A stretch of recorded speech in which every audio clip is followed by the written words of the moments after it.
Check, check, hello. It's been such a long time.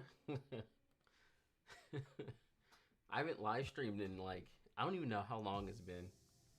I need to start doing this more regularly.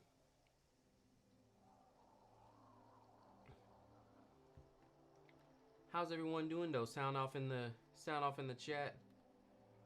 Let me know where you're from, how you're feeling this morning. 4 months. Oh. I know this. So this year, my biggest goal is trying to actually stream every month. I think it was 2021 or 22. I was kind of in the zone, and I really did stream every month.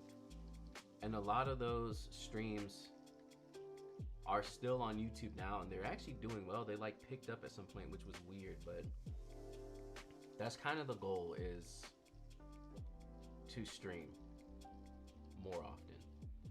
So yeah, getting back into it, starting out easily. We got Raleigh and C in the house. I already know that though. Hey Dave, how you doing? Richmond, y'all right up the road. Ooh, I had someone else just hit me up about a style shoot they have doing. So I might try to go to that, because I did it before and honestly it was really kind of cool. So I kind of want to do it again. Texas in the house as usual. How was your holidays? Pretty good. We had a pretty busy holiday season because we weren't expecting it, but my father-in-law, he came and visited and stayed with us for a couple of days, kind of out of the blue, so that was cool. Between that and normal family stuff, my two youngest kids, their birthdays are like, one's at the end of November and then one's the first day of December. So we had a whole bunch of birthdays. My brother is back from Japan, so he's been living over there for like 5 years. So this is the first time that we've lived in the same city together in like the last 10 years or something. So his birthday was also late November. So yeah, holidays was just like Thanksgiving, birthday, another birthday, Christmas, family coming to visit. It was a lot, but it was cool. Yeah, that's probably why I wasn't posting much in those times. So again, I'm super optimistic. Things have not been going great for my business overall, but I'm a very positive person. I'm like, I feel good. Everything's great. My bills are paid, like I got nothing to complain about on this side. Just want to jump in on some styled shoots. Been a minute. Yeah. I want to start planning stuff out like that in the area here. Maybe I'll do something at some point. By the way, that mini shoot video you put out was very helpful. Oh, nice. Oh yeah, the tethered shooting. That was a cool session. Honestly, I had never really done it before, but I sat down for 2 seconds to figure out how to be able to tether in Lightroom, because not a lot of people tether in Lightroom, especially if you shoot Fujifilm. So I was like, I have to make this video because I know people usually don't do Fujifilm and tethering into Lightroom. It's normally like Capture One. I need to plug in my plug in my camera. Got this boy over here working on the battery alone.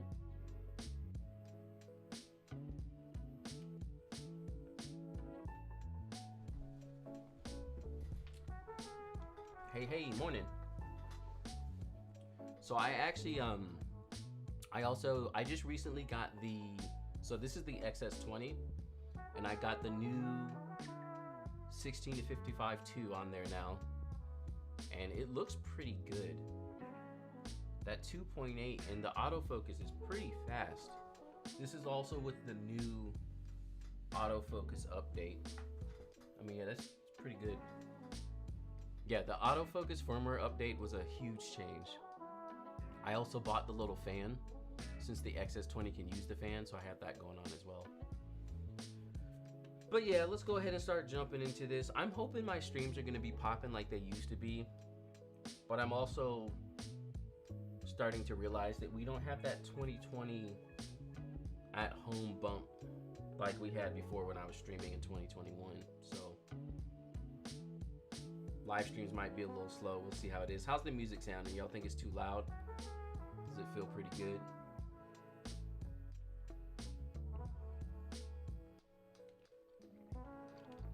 Looks great. I'm watching on my living room TV. Oh, nice. Awesome. Yeah, I like to have the music there, but not too loud. Just a little hint of music. It's looking like we got all raw files this time. Javier came through and submitted a whole engagement session. Hey, it's Quinn. I had a long drive yesterday, so I didn't get to send any. Oh, that's all right though. Oh, you started a trend, because I had someone else just hit me up about a style shoot that they're doing. They're a little bit further than you were, but they were like, hey, do you want to come to the style shoot? I was like, look at this. This is about to be the next thing. I'm just going to start traveling the country, going to everyone's style shoots. We have a fair amount of photos this time, give or take. I'll probably go through Javier's pretty quick since he submitted a literal whole engagement session. But I'll give some small critiques while I go around as well. Because one thing here, this photo is super soft. Focus was definitely missed. It's pretty rough. I'm surprised though. The settings are kind of, well, it might have been super dark, but it looks like sunset-ish. Shutter speed is way too high. So this is some kind of auto setting. I'm assuming like, aperture priority or something of that sort. The unfortunate thing is that the shot was missed, and you can't fix it. Like, there's nothing you can do. Yeah, this whole thing is rough.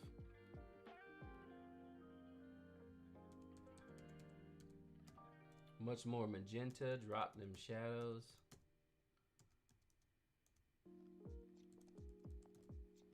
And this is probably where we're gonna be.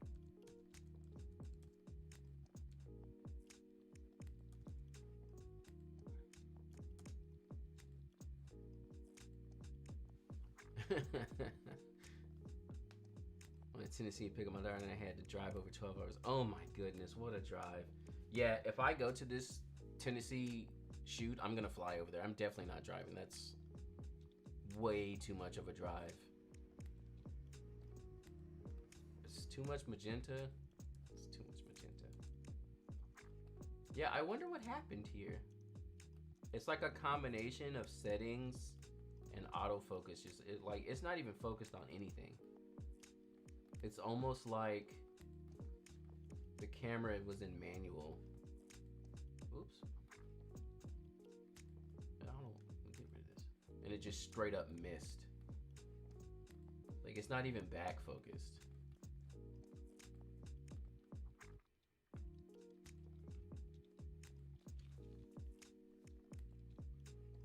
Hey John, Italy in the house. Just wanted to tell you that you're a huge inspiration. I use natural filters. That's awesome for your very first wedding. Yeah. Congrats on that. I hope it went well. Uh-oh. We over here beach balling already? I swear when your computer or your iPhone or something gets slow, they like write it in to the software updates. They're like, okay, these computers are like 3 to 4 years old now, so go ahead and start making them struggle. Okay, this is much better. What camera is this? Because this is the same. Oh no, it's not the same photographer. Okay.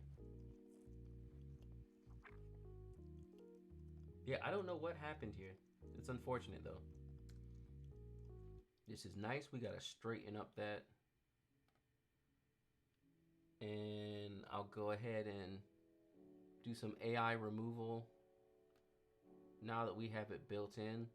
Normally I wouldn't do stuff like this, but it's just so easy to deal with at this point that it's like, may as well remove stuff.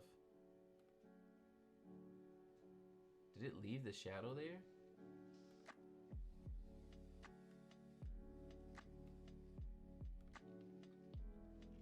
Is she wearing wings?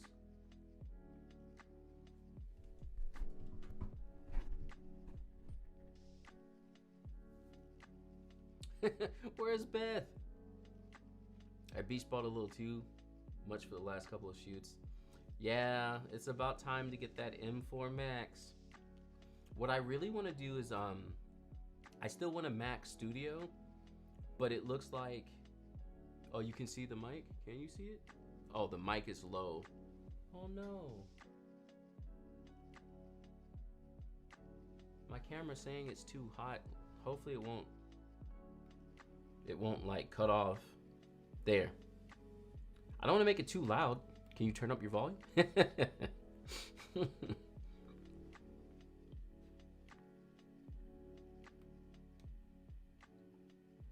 I'm gonna turn the music down a bit and turn my voice up a tad. We'll see how we do with that.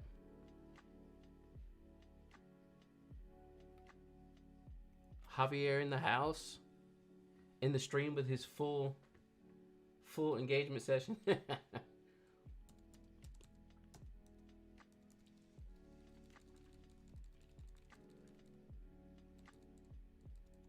Man, yo, these overexposed photos, like, the colors are just so different.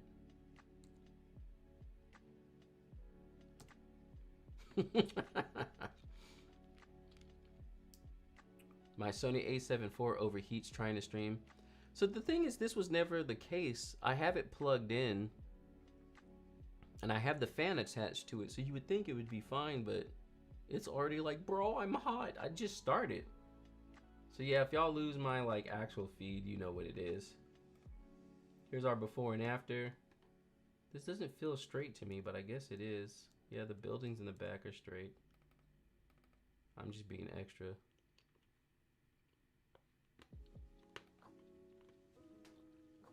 This is definitely a cute shot. What was this, 35? Yeah, it's like a 35 mil. Great job. At Disney tagging marathon photos, nice. So this looks like it was shot in Kelvin. I'm gonna go ahead and just auto white balance it, yeah, and bring it back to the blue. I like bluer tones. I'm not a warm tone person. So I like to start from the cooler tones. It's a little easier for me to white balance. I've been finding recently too that I turn down the saturation on the orange a lot. I also don't like where this orange hue is sitting.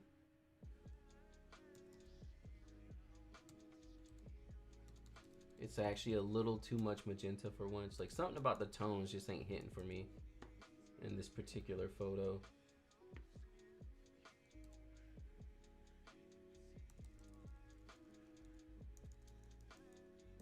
Here, let's do a subject select.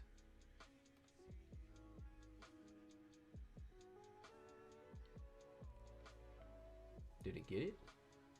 There you go. Warm her up a bit.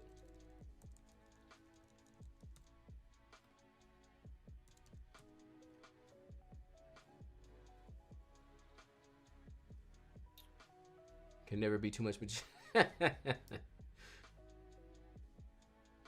Black and white? This probably would look nice in black and white. Bro, this is... Here, let's also make a black and white version.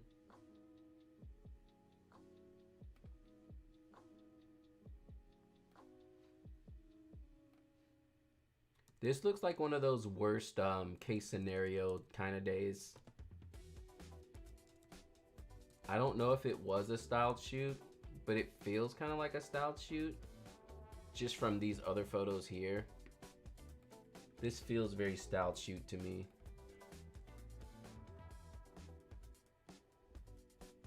Also, you can kind of tell when models are posing and they just like, because it's weird, right? You're like, hey, people who don't know each other, be all up in each other's business. Let's get some likes for John. Thank you so much. Get the stream going because it's been so long. What do y'all think? Color or black and white?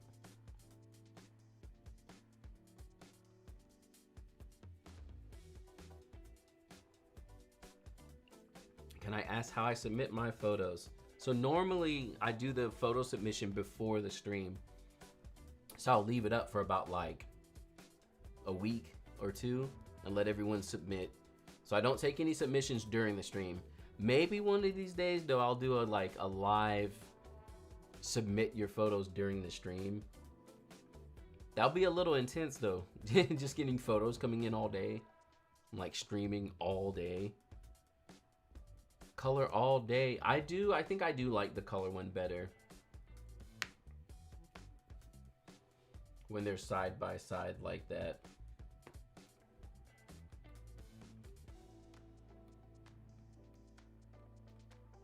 Here, so let's give a quick shout out to Evoto. Evoto AI. Let's see if we can export this and see Evoto in action a little bit. So let's see, I'm gonna export it. I need to make a new, because it's a new year. I actually haven't even set up my stuff. We have our 2025. No, we want exports. See, look, I don't even have a 25 folder. 2025, live streams.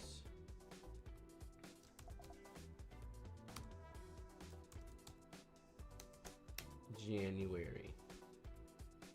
We're gonna export this and go right into Evoto. And it's been a little bit since I've used Evoto, so it's probably gonna ask me for a code to get in.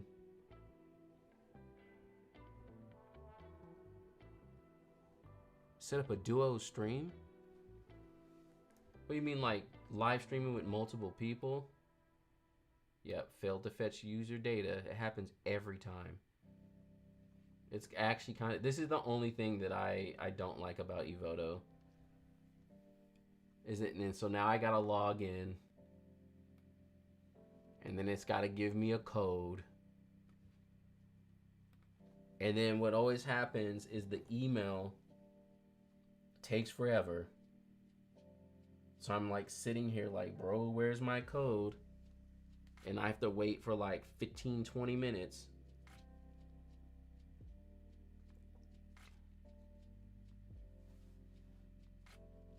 Just to get the code, just to get into the thing. And then because I'm sitting here exporting at the time, I pretty much have to export again.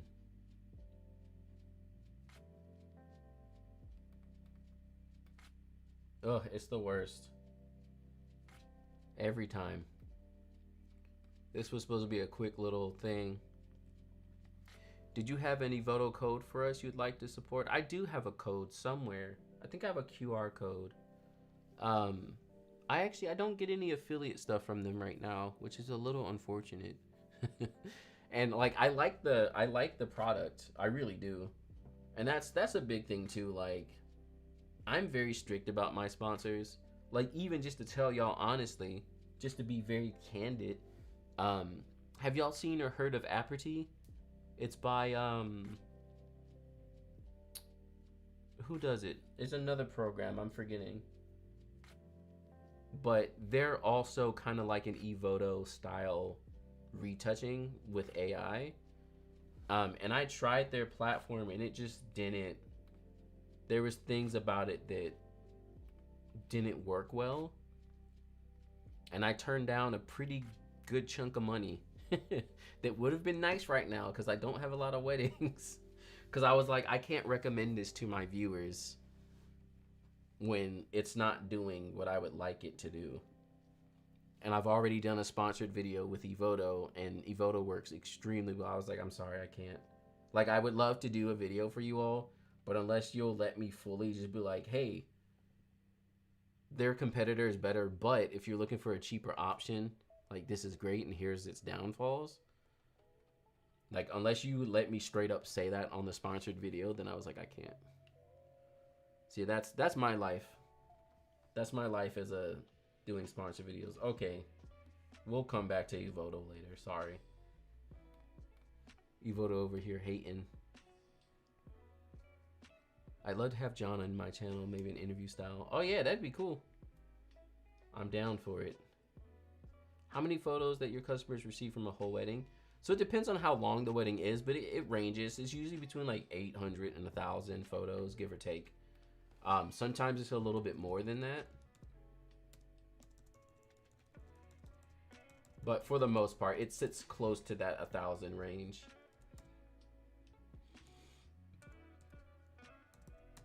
Yeah, this definitely feels like a styled shoot. You're planning to get eVoto. I love eVoto. It works well. It seems a little expensive, especially depending on how many photos you edit often. But aside from that, it's really good. It's really good. Like I said, my only gripe right now is that when I haven't used it in a while, I have to log back in with a code. And when I ask to be sent the code, it like doesn't come through. And so now I've clicked it like 3 times to say resend the code, and I still haven't gotten the code. And then all of a sudden I'll get like 4 emails with the code, and it's just like, really, guys? That's my only gripe. Other than that, it's a great platform. This couple definitely gives off black and white vibes. Oh, there goes my code finally.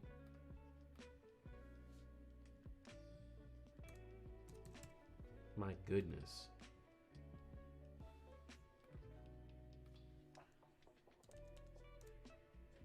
It shouldn't be that hard. There we go. That looks good.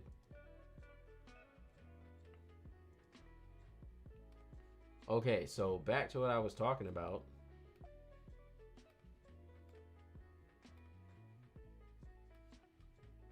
So we export it to eVoto.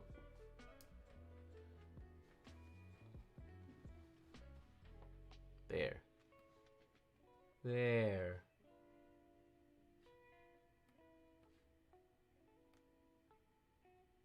And so here's eVoto. If y'all aren't familiar with eVoto, it's pretty much Lightroom.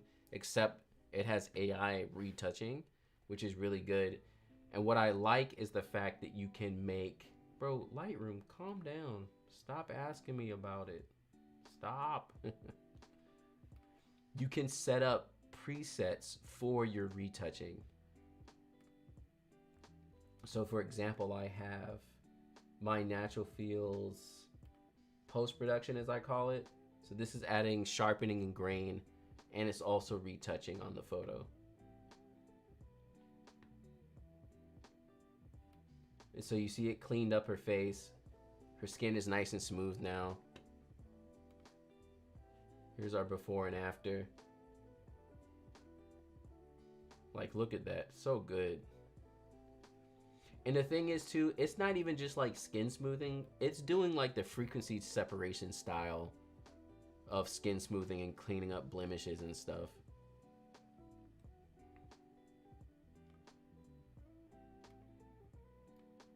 It's working on any skin blemishes as well. So yeah, it's actually really good. And the fact that you can save it as a preset like that and just click it on is a huge plus.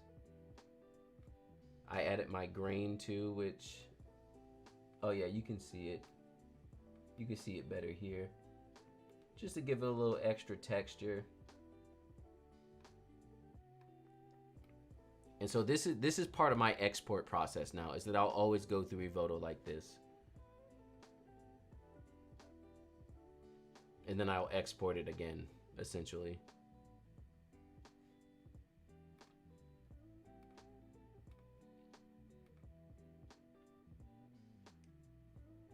This photo's nice. It also is kind of like white balance hell though.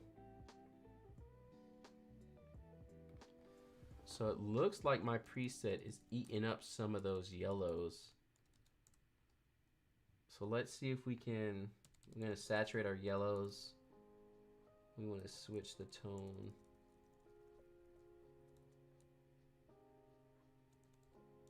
So that it's a little bit more yellow.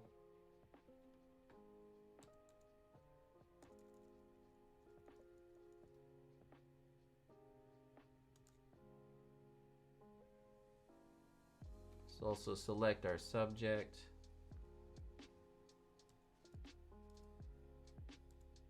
We'll pull up the shadows on them a bit. I'm also gonna warm them up. And I think I'm gonna cool the photo down a little bit more. Oh my goodness, there's so much yellow. Maybe I don't wanna, maybe I wanna get rid of the yellows.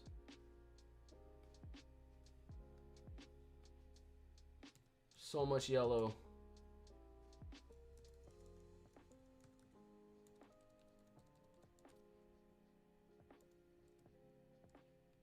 Yeah, let's warm them up some more.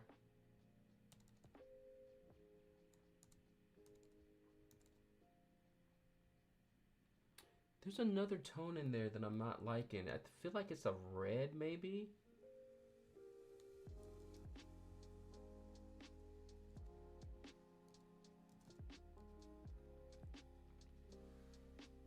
One thing I recommend is to stay away from the reference photo and just stick to the preset. The reference photo, is that in Evoto?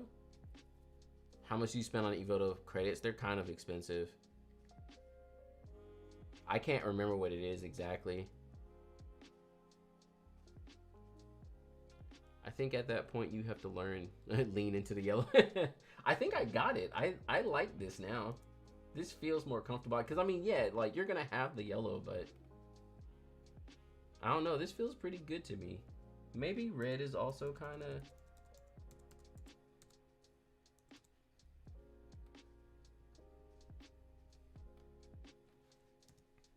is it too devoid of like life?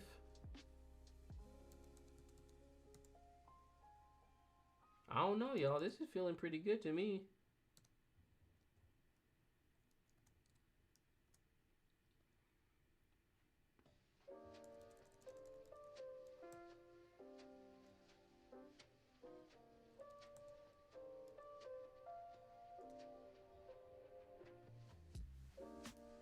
Tell me why I cannot hear you through my monitor, but I can through my headset. Oh no. I prefer before. Looking good. Their skin is really magenta. That's welcome to the channel. Everyone's skin is always going to be really magenta.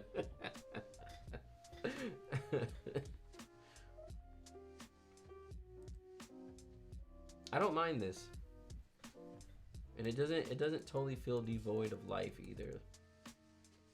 If I wanted to unmagenta their skin a little bit, I could always, you know, suck some of it out. But I think if I get rid of it too much, it's gonna, yeah, it's too green looking.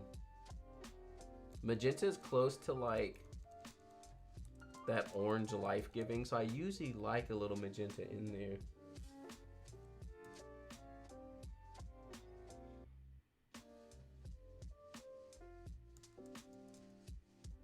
Yeah, no, I like it. I like it there. Don't unmagenta ever. Yeah, you'll come to find that my editing style is magenta heavy. That's typical. That's the running joke on the channel if you're new here. Look at that. Maybe we'll just add a little bit of magenta. Here's our before and after. That looks good.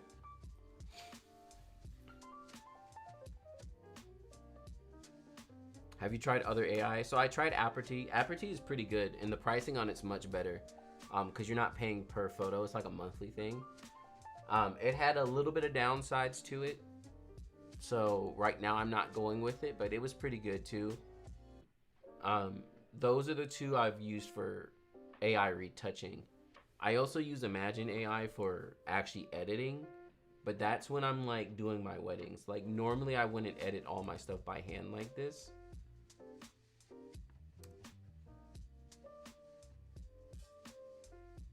Lightroom, it's not that hard. Wow.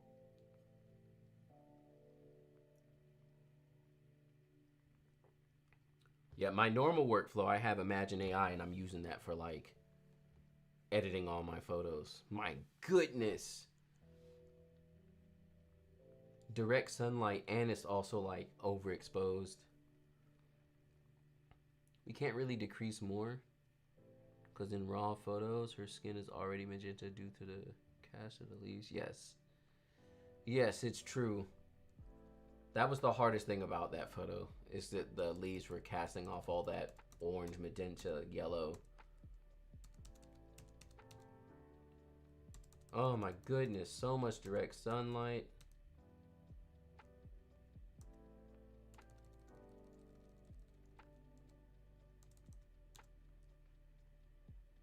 It's kind of overexposed.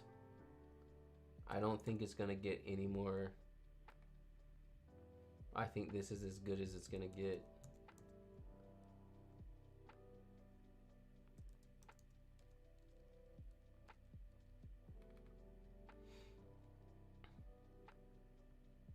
The greens. Yes, you talking about that last photo? Bro, do I really need a new computer? We're already there? Hey, look at everyone joining Team Magenta. Yeah, I need to start oh, here's a question, because y'all are kind of the diehard. So LS and Quinn, what kind of stuff would you all want to see for the member only videos? And they can't be too closely related to courses, because obviously like I want to sell the courses as well, but I want to be able to give more for the member side of stuff too.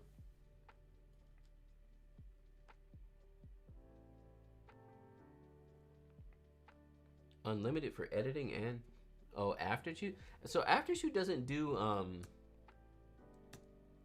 it doesn't do retouching.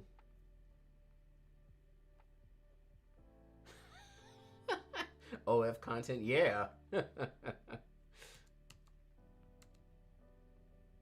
That's my next venture, y'all.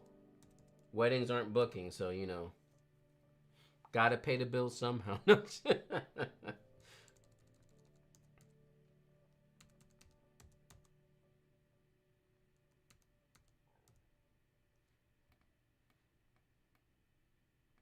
Oh yeah, this will be a great example for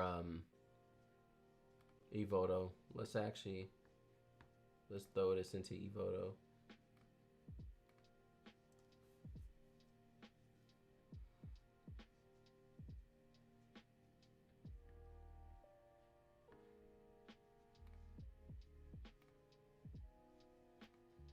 Let's see, where are my presets? So here's my retouching. Yeah. That was fast. I don't even, did y'all see it happen? So there goes the skin retouching in Evoto.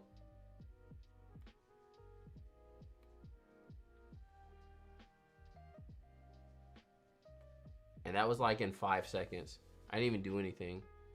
Next time, edit the subscribers' photos with Imagine AI in the stream in 5 I did that once, actually. I ran it through, and I ended up going through all the photos afterwards, though, just to kind of show how Imagine worked. But yeah. Evoto has a good iPad app. Yes, they do. Will Imagine produce an iPad app? I have no idea, but that would be awesome. More volume on the master? Y'all can't hear? I don't want to make it too loud. I really don't want to make it too loud.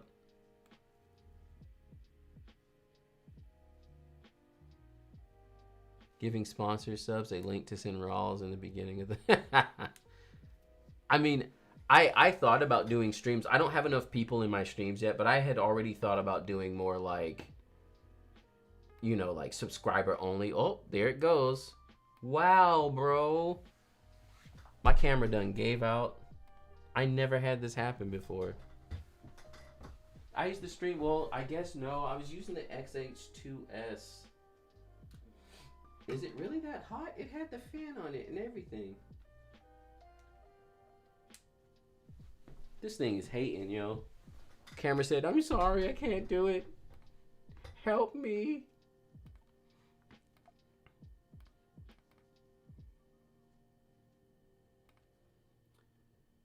Is this a JPEG?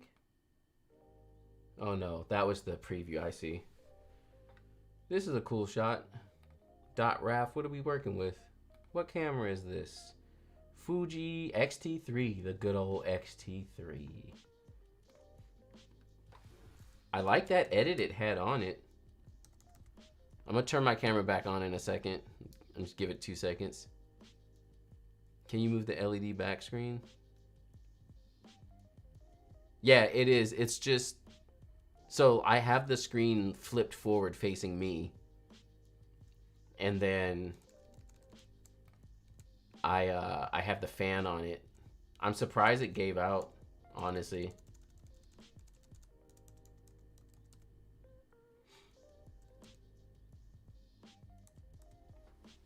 I had it plugged in so the battery wouldn't die. And I think when it's plugged in, it definitely gets hotter quicker. Switch to the XT5. If you stream more, yeah, I need to get back into my normal streams. I like slacked off for a while. Here's my before and after here. Oh, that's true. Yeah, I shouldn't do 4K. You're right. You right. Let's do that. Let's do that real quick. I'm gonna turn it back on. We'll move back. Oh yeah, I have it on 4K 60p, which is dumb. That's probably half the reason it got so hot too. Full HD. 2997. And I'm gonna leave it unplugged for a little bit. The fan is on auto, so it should be blowing as fast as it can. I could pop a window open too, but it's loud outside.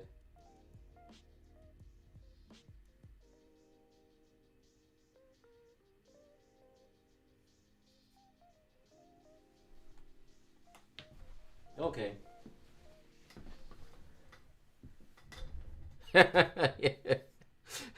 I need to stream in 4K 60p, even though nothing's happening. Okay, now we're back to 1080p on the camera. Cause think about it, this whole screen that y'all are seeing is 4K. Actually, no, I'm not even streaming in 4K. I think I'm streaming in like 1440p or something.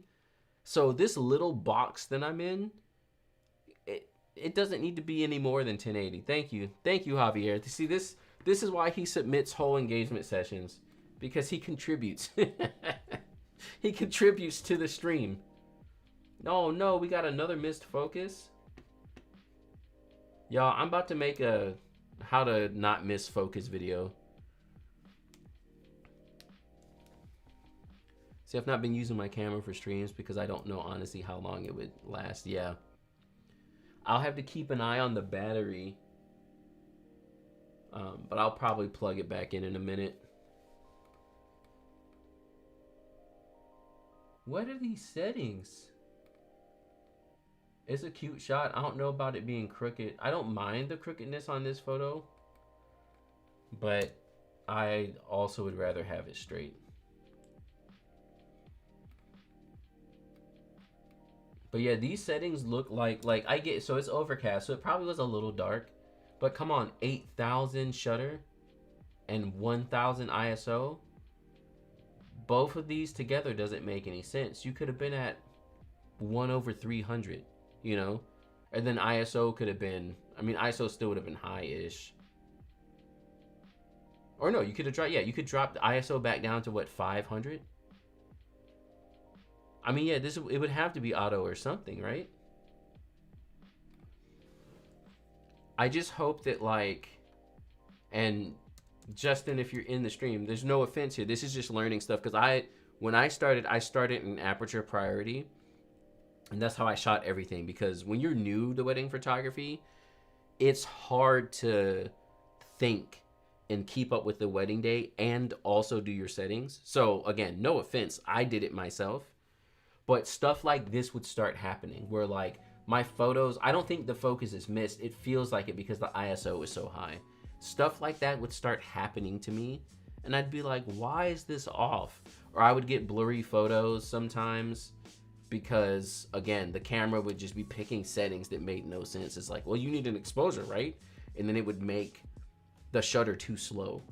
So, you know, once you start seeing those type of things happen, that's when you need to really start learning to work in manual mode. Like, I know a lot of photographers, especially online, they use manual mode as a way to, like, either gatekeep or just, like, put down other photographers. Like, ooh, I shoot manual. But there is a real point to it, you know? And eventually you'll find that out. So I'm all for all the photographers who are like, you don't have to shoot manual. You don't. But if you start running into weird settings like this, you know, you need to look at it and learn your settings. Not in many photos, of course. Does it happen to you to miss the focus sometimes during the weddings? Oh yeah, so here's the real thing. Let's take a moment. Let's take a moment to be real about wedding photography, right? The reason as wedding photographers we're taking like 2,000-3,000 photos is because a good 10% of those shots at least are bad photos. They're bad composition, bad lighting, bad focus. It happens, and there's nothing wrong with that. It's a normal part of the photography process, which is why we take more photos. Now, we're not spraying and praying the whole time, but again, like 10% of the 2,000 to 3,000 photos, maybe 5%, it's not a lot, are just gonna be straight up bad photos. So yeah, like I misfocused.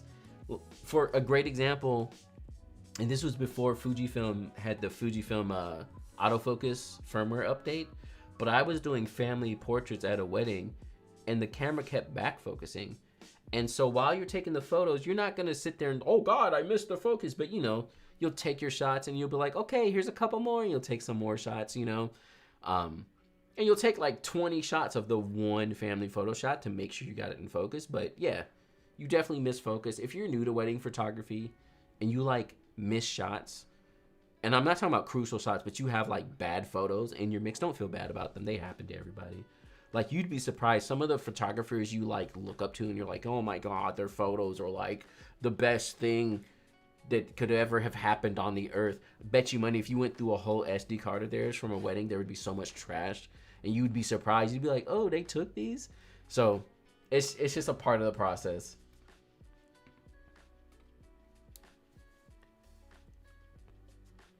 Yeah, I shot over 6,000 photos and used about 2,000. Yeah, like there's a lot of good, like bad photos happen. I'd say for me it's more 20% to be honest. Yeah, I'm very concise about what I'm shooting. So it's for me it's more like 5 to 10%. It's not a lot of like it'll be like a good 200 photos that just are, and then there's like 5 to 10% that are straight up bad photos, and then there's like another 10 to 15% that are just like and you just like don't use them. And yeah, it's normal. Nothing to feel bad about. So much magenta in this photo, and I love it. This was extra overcast. I don't think there's anything you can do to make this feel better than just overly overcast. I'm gonna actually, yeah, we're gonna subject select and bring up the shadows on them. Bring them out just a little bit. But yeah, focus is not missed here, but it's not as crispy as it could be because these settings make no sense at all. Have you ever been looking at my SD card? I've passed the 200 mark now, so I'm on autopilot. In the UK, we say best thing since sliced bread. Oh yeah, we definitely say the best thing since sliced bread. Did it come from the UK? This is also heavily overexposed. I hate when you like, oh, this is rough. This is rough. I hate when there's like stuff like this where they're like, wow, we have a little setup, and it's in the worst spot, in the worst lighting, and you're like taking the photo just hurting the whole time because you can't move them because it's where the setup is. But like, look at these shadows on her face. Like, no one wants that. This is where you need like a scrim or something. Like, this is the worst. There's no saving this either. Ugh. Okay, folks, it's that fun time of the day. We're gonna take it into Photoshop. Where is it? Edit in Photoshop.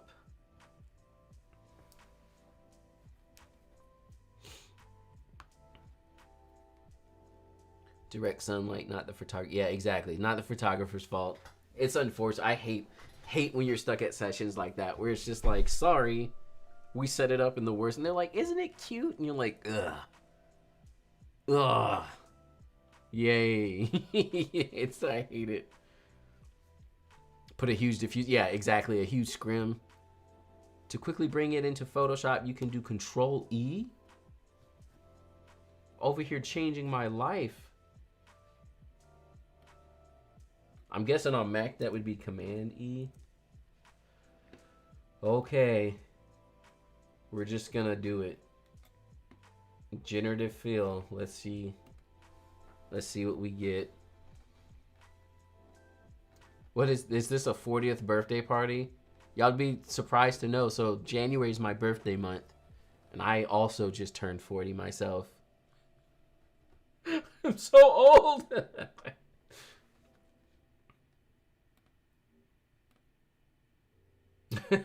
Look at these balloons. They look weird.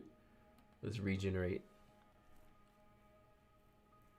Everyone's like, what? Oh, January 2nd. Yeah. January buddies. I know every time I tell people my age, they're like, what? Also, too, like, I'm kind of overweight at the moment. And I know even saying that, you're going to be like, what are you talking about, bro? I should be like a good 40, 50 pounds lighter than I am right now. If I also was at my like thinnest, which I was at one point, because I used to be like super, like I was like a gym rat for a while. If I was at my thinnest, y'all would think I was like barely pushing 30. Yep, nope, it's true, y'all. Born in the 80s.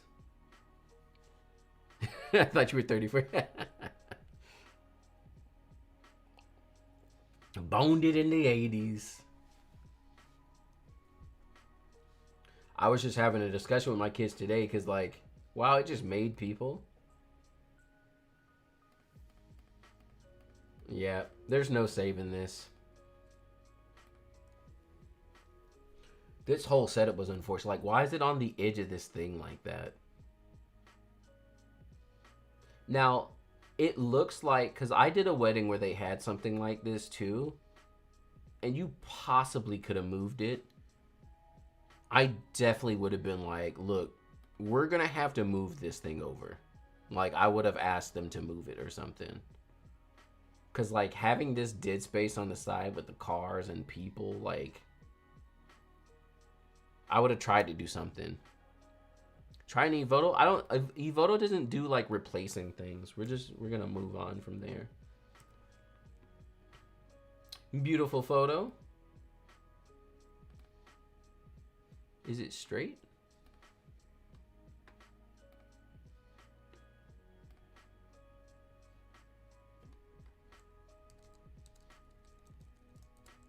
Let's warm it up.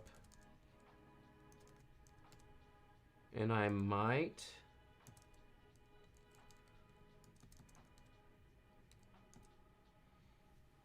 Yeah, let's sky save a bit.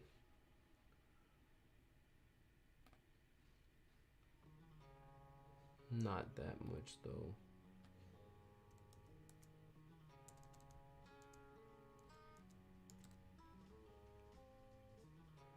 I would have asked them to move the set too. Yeah, exactly. Because that's the kind of thing where you probably could have at least slid it. Like, I understand you couldn't move it far, but even just a little bit. Because, yeah, like you're saying, to deal with that in post, this is the worst. Also, there's like a bush in front of it. Like, this whole thing is the worst. When you have that many things, you pretty much need to be like, look, this is bad for the photo. Because people know, they'll know when they see the photo. They'll be like, thanks for moving it. Versus like, look at this bush in the front blocking us and stuff. Like, no one wants that. 80 babies are the best at adapting. Yeah, because we've been adapting for so long. Yeah, I'm in those. I'm like, not elder millennial, but I am on the older end. I'm on the older end where I don't like being called a millennial. Like, I didn't get my first cell phone until I was in college. I didn't have social media in high school. You know, like, so, oh, the millennials, this, that, and the other. I'm like, bro, don't place me with them. Is it off-camera flash? It looks like it, right? She's a little bright compared to the background, so it's definitely some off-camera flash. Probably the flash is here to the right somewhere. Yeah, John, you are a year or two younger than my mom.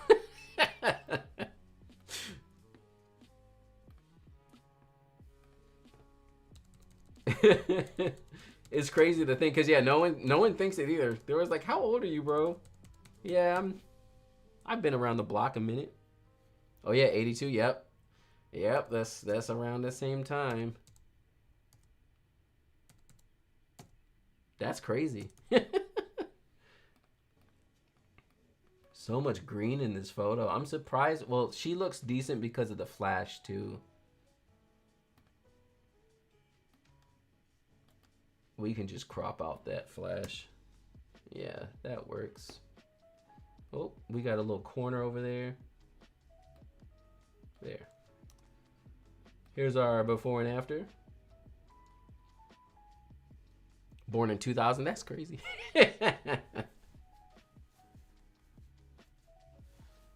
And 55 this year. Don't want to hear. Oh, wow.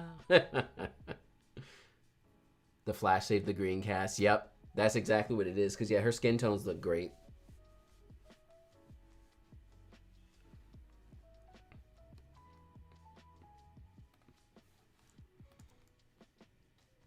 Nice. Is this the preview? What am I looking at? Oh, yeah, if you do a style shoot in Italy, definitely invite me for that. I'll come through.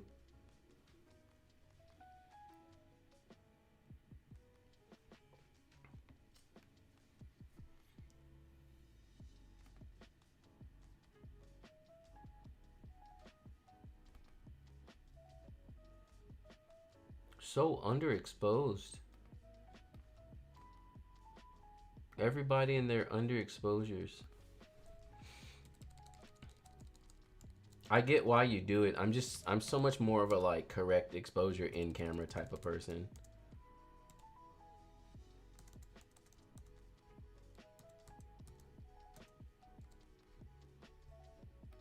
Cute. Here's our before and after.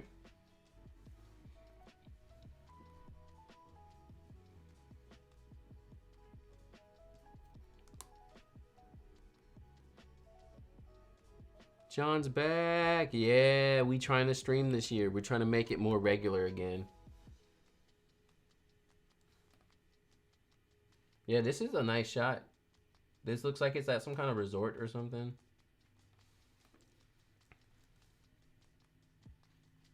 This is cool. It's silhouetted. This is like, yeah, the sky is colorful, but it's black and white. Cause I don't feel like there's enough color happening to justify anything. Like, it's not gonna look great in color because the sky's not doing anything crazy. Wide shot Wednesday type of shot? Yeah, right? Cute. This is off though, or is it? Yeah. This is an unfortunate crop. Like, I would center. I'm not a fan of being like, oh, we gotta do the rule of thirds and whatever. Like, just put them in the center. It'll be okay. It's not gonna hurt anybody. This is golden hour, which I hate golden hour. Everything is so orange and it's just like skin tones get all janky and too orange. I am not a fan at all of golden hour. And I know people are always like, what, really? Yes, I don't like it. This is a cute shot though. The focus looks, oh well, it's 1000 ISO, but I guess it was dark. This is again like, look, f5.6. You could have come down, son. Oops.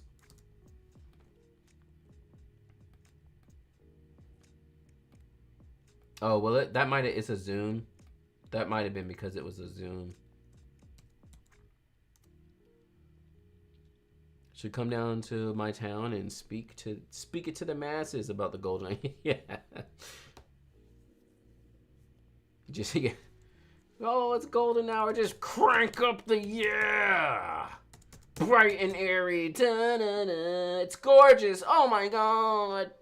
Add 3 extra stops of exposure. Save the sky. Boom. And now it's perfect. Bright and airy. Yeah. I mean, it actually looks kind of nice like that. I'm not gonna lie.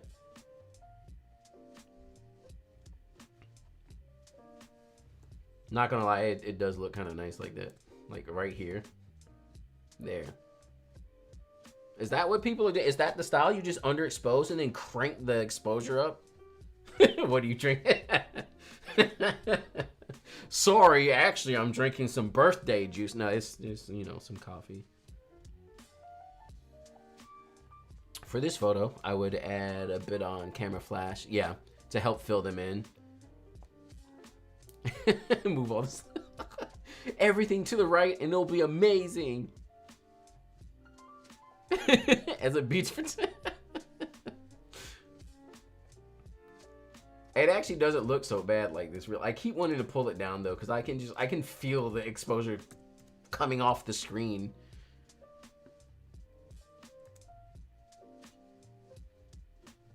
Oh my goodness, so many beach balls. What happened? My computer finally, I think it's like 3, almost 4 years old at this point. And it's definitely like, hey bros, yeah, it's happening. Your computer's getting old. This is probably my favorite shot from the whole thing. I love a good wide shot. So yeah, 28 mil. This is so cute. They're like doing their thing. So cute. Just like a natural pose. I'd center them up a little bit more. But yeah, this is good. It would look good in black and white, but especially in color. I am gonna have to shadow save them probably. But overall, this is just a great shot. Yeah. Like, even leaving it here, like, I don't mind this. Like, look at the background. So at most, let's pull them in and we'll shadow save them a bit. And I only want to touch of it to bring them out a bit, but not, yeah, like right in here. And I think I'll need to cool them down a tad too, because they're looking kind of. No, no, maybe not.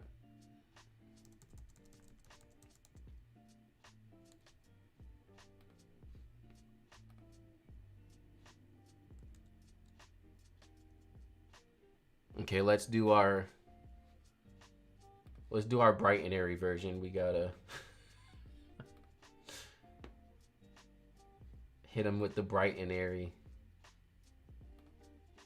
or light and airy. What is it, y'all?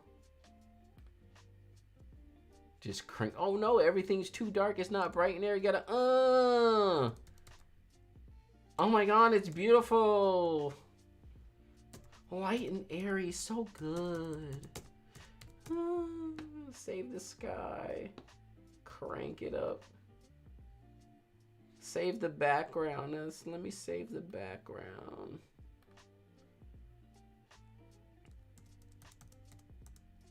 Oh no. Do you have a new preset? No, I'm a one and done type of guy. So I have the one preset. It's the main preset. I use it for everything. What are y'all thinking here? Bright and airy or more natural looking edit? Y'all about to choose bright and airy. They about to choose bright and airy. This is the land of bright and airy.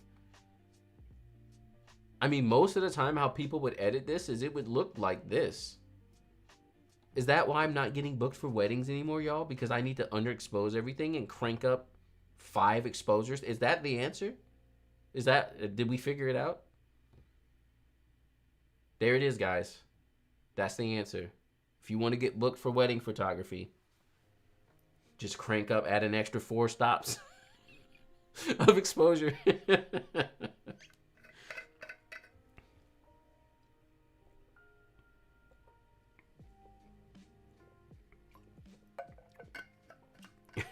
Natural feels preset, bright and airy. Look, I won't even change the preset, right? I'll just automatically add an extra 5 stops of exposure onto the preset. So when you load it, it's just like, bam! Oh, I can't see anything anymore. The one on the left by far, yeah. I still think I put too much shadow save on the couple. They're like standing out a little bit too much for my liking, but.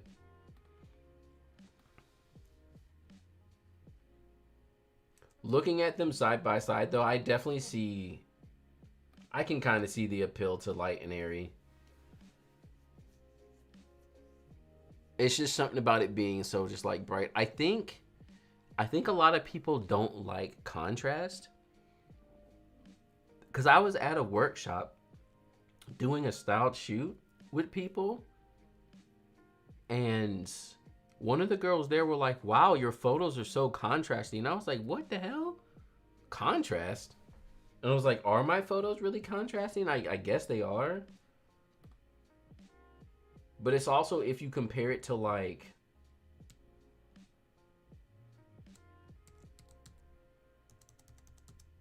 I guess if you compare it to just not any contrast at all, I guess, like to bright and airy. Like, I don't know. I think bright and airy is the main trend right now. So like when someone sees my photos, they're like, oh, so much contrast. John, how the booking for 2025? Do you have a vlog about it? I need to try and vlog. I haven't really vlogged because, like, I don't do much in my days. I just kind of sit around and edit. But, so far, no. I have one wedding for this year that I booked recently. So that's cool. I signed back up for the knot and wedding wire because I'm a glutton for punishment. So I was like, let me give them a try again. Oh, this is rough because the ground is not flat.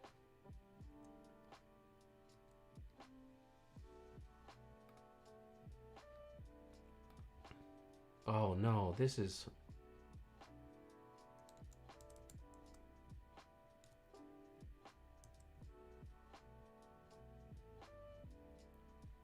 This is rough. I want to make it straight, but it's... Oops.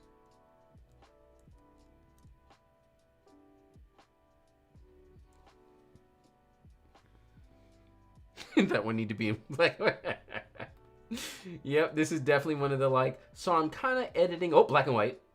No question. Just immediate black and white.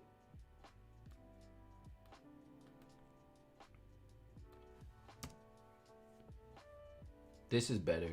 This is better of a crop. I mean, yeah, with the tone of the wall in the back, black and white would be the easier choice, but... You should record a day in the life. It's going to be me sitting here in the office. The whole day. Did you increase your rate? So what I did is I adjusted my rates in a way where it's the price is cheaper, but I'm not necessarily losing out on more. Like I'm making the same amount, if that makes sense.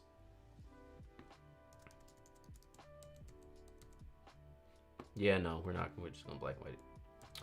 We did it, guys. Black and white. I'm sorry. I booked about 3 to 4 weddings in 1 week a couple weeks ago. Nice. I think it's just inflation. Yeah, I think my prices are still too high. Is that in Colombia? I don't know. It's hard to tell, right? This looks like Hebrew. Yeah, right? Oh, no, it's not. Wow. Great job.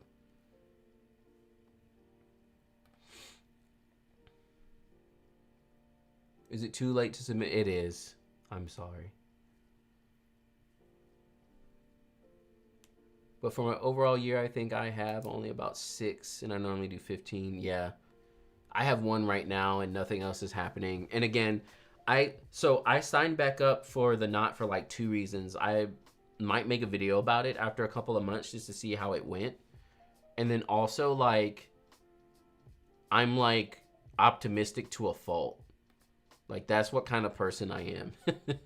Like, knowing that the system is not the best choice, I still sign up being like, I'm sure it'll be great.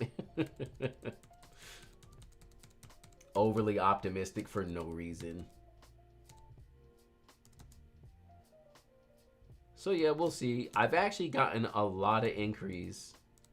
The problem is the majority of them have come from Wedding Wire. And I've noticed that the ones coming from Wedding Wire are pretty trash. Hold on, this is too exposed. I was editing light and area, and now I don't know how to edit no more. Yeah, it's like right here.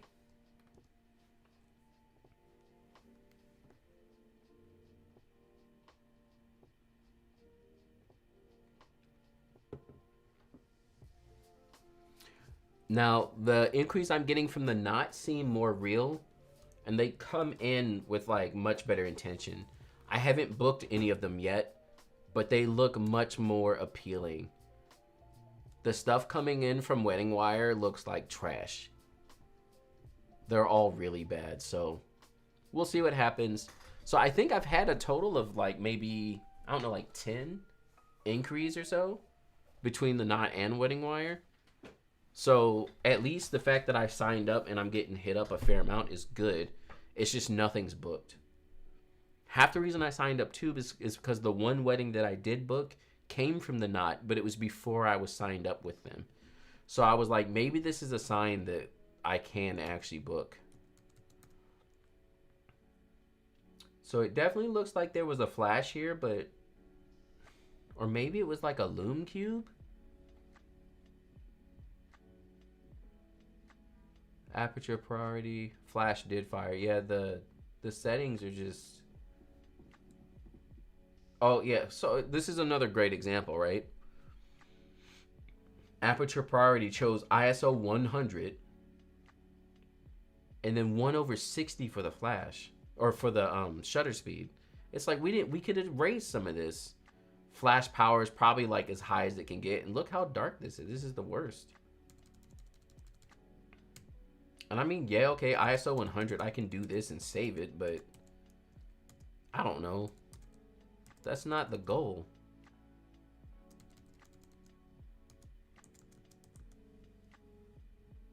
I mean, you can only save it but so much because the way the flash fired. It also looked like the flash was pointed directly. You can kind of tell because of the highlight from her makeup here on the side.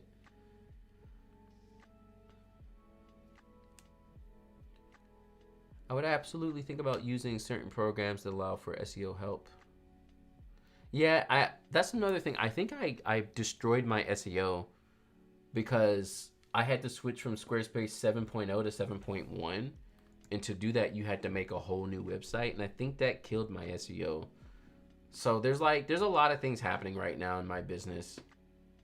And that's why I'm being so transparent with everyone about it and trying to share.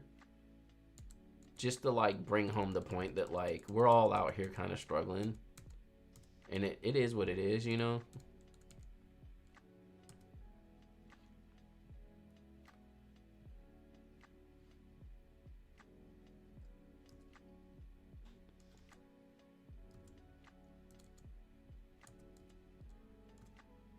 That's good there. So before and after. I use Show It. I still haven't switched because I'm on Squarespace and I'm sponsored by Squarespace. And again, I'm a former employee too, so I'm like really biased. But I have been eyeing Show It for a while.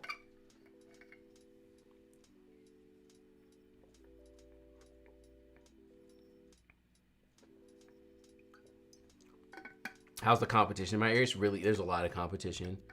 And right now, North Carolina, I think, is the third most moved to state, last I checked. So last I checked, it was South Carolina is in the #1 spot. Texas is next. Everyone in the whole world is moving to Texas. And then North Carolina is third. These are great shots. I don't even have to do much to them.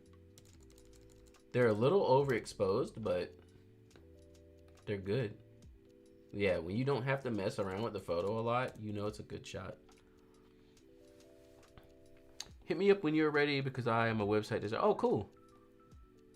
Thoughts on the shutter drag trend for reception photos? Is that a trend? That's kind of old, isn't it? I like the shutter drag. I used to do it here and there. I'm a fan of it. Now the like slow shutter on just moving shots at the wedding when it's not the reception, I'm a little half and half. Great photo. Probably should have stopped down a little bit more than 3.2, but it's doable. Wow, I've never had this many beach balls before. Apple really out here like, hey bro, you trying to upgrade your computer?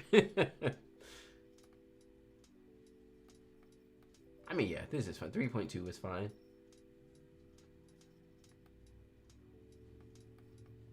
Oh no, it's at 4. The settings are off. Okay, yeah. 4, yeah, 4 is what, that's what I was thinking. If it was 3.2, I was like, you could have gone down to 4 and it would have been a better choice. And that's exactly what they did.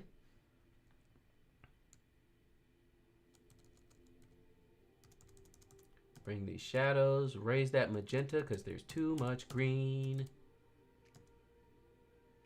And that's about where we have it. So much spray tan action going on in this photo. Save the sky a little bit. Save that little, oh, can't save it, it's blown out.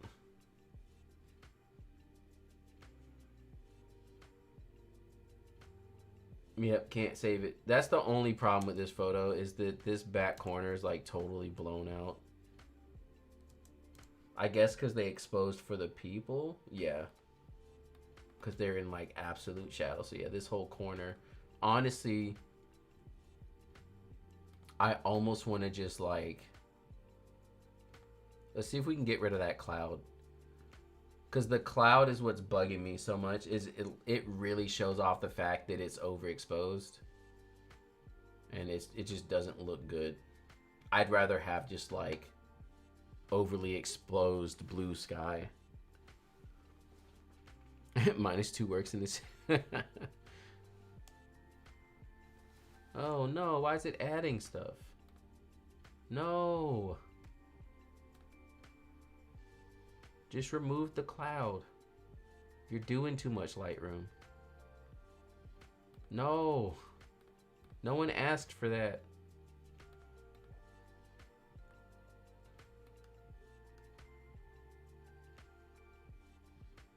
Here, let's try this again.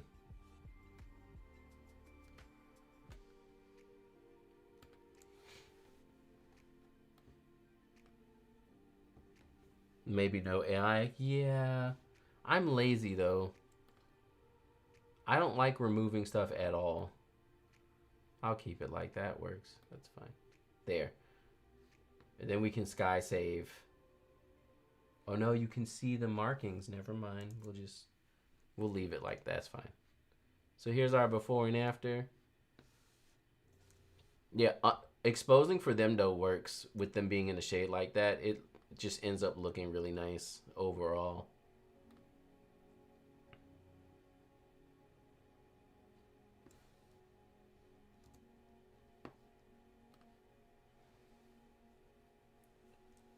Would rather remove it on post or on set, yeah. Goes another photo. This is fine. It's like not even though, which is a little annoying.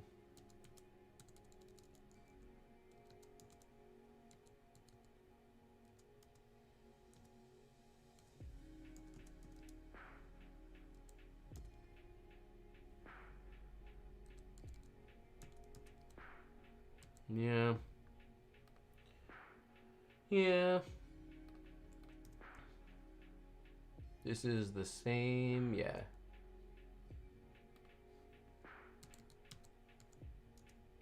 Uh-oh. Dang, they got him. Good old makeup swipe.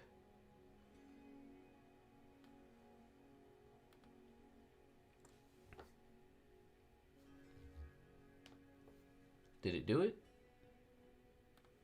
There we go.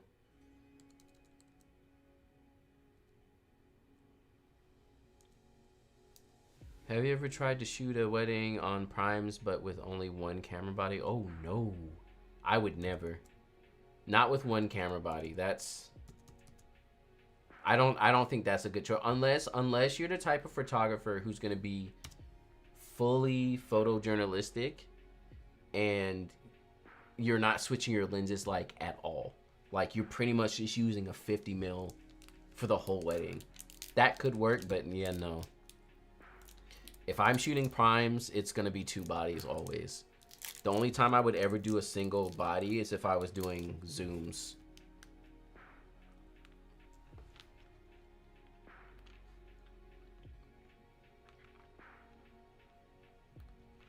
How's my battery doing?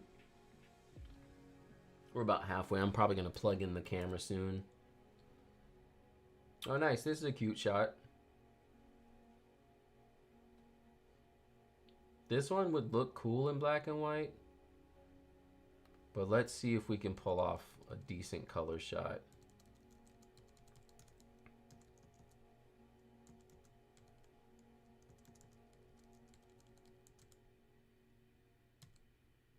Yeah, my worry here is the flash kind of throws off the skin tones.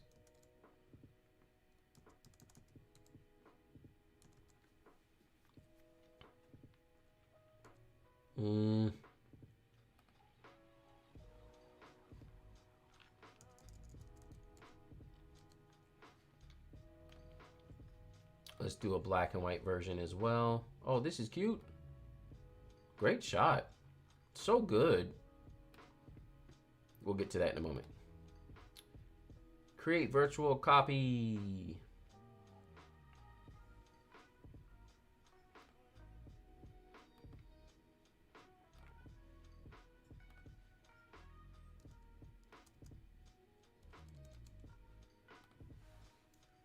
It also, it just has that like raw feel to it where I think black and white kind of works better.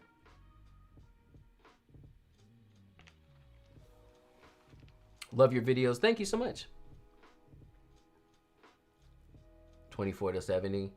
That's basically, that's what I have on my camera right now. Pretty essentially a 24 to 70, give or take. What y'all think, black and white or color?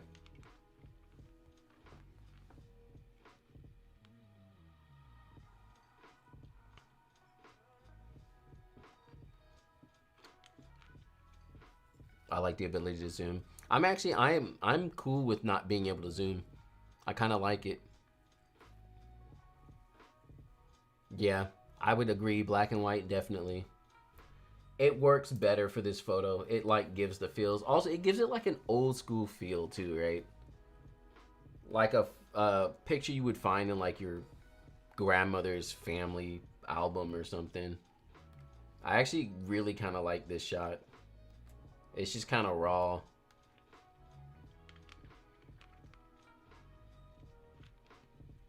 Let's go ahead and throw this into ePhoto real quick. Now again, my black and whites, I like to make them like extra grainy. So we'll throw this in there real quick.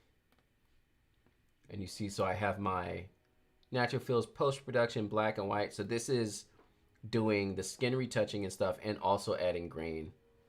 So now we have this heavy grain on it, and we also have some skin smoothing and stuff.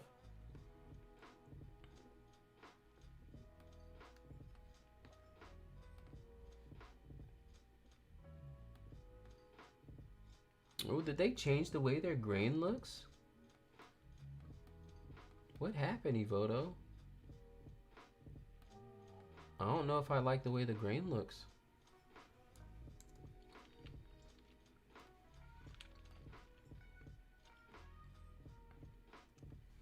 I like it because most of the times I'm a second photographer, so I need, oh yes, yeah, I'll agree with that. As a second photographer, I could see how a zoom would be much more useful. This photo's so good. What was, this is a Canon shot?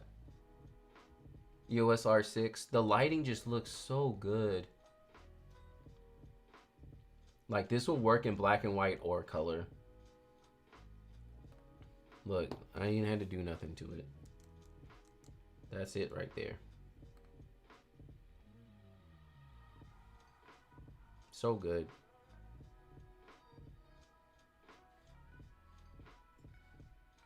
Let's do a black and white one too. Like it's just a nice natural like expression. It just looks good.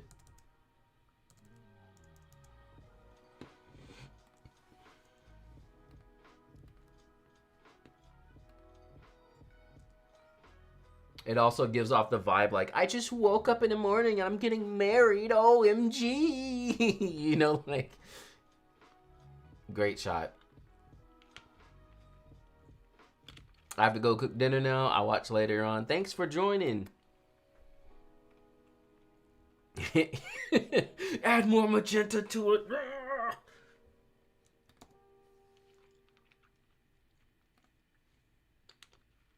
Is this the same wedding? Yeah, right? Is this the full crop? 35 mil. Good old Canon. I almost want to try out some of these new Canon mirrorless cameras. This has a nice kind of aesthetic to it. Very classy.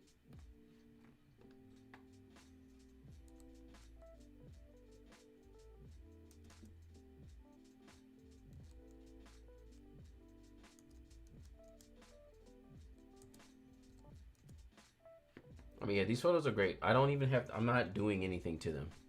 Like, really, I don't have to do anything to them. Where can I find your presets? I think it's linked somewhere. I pinned it to the actual video itself. And I think I'm supposed to be able to do something like that. Maybe, but I don't know. Do you upgrade your gears? How often? I try not to do it often. Because honestly, especially as a professional, like, you're just wasting your money. This is great. So good. Very classy. Her hand here is a little stiff, but you should rent one. I use R6 and R6 Mark II. Can't complain. Nice. Maybe I'll do a series of like, John tries different camera bodies. And just like rent a camera body and just like give my honest thoughts. Like first use honest thoughts too. Yeah, her hand's looking a little stiff here.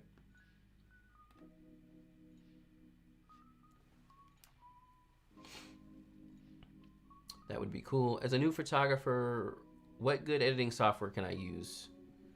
I mean, I would say Lightroom. Lightroom's a great one. There's the Lightroom for like your phone and stuff, which is fine, but I would start getting used to Lightroom Classic, because if you get used to it, then you can automatically start moving on to doing more professional work. Yeah, this is a gorgeous wedding. My goodness.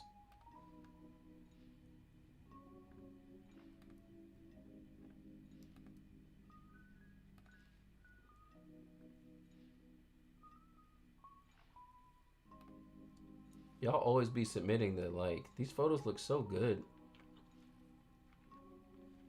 Actually, this does need some more magenta. It's looking a little green to me. Just need a splash of magenta.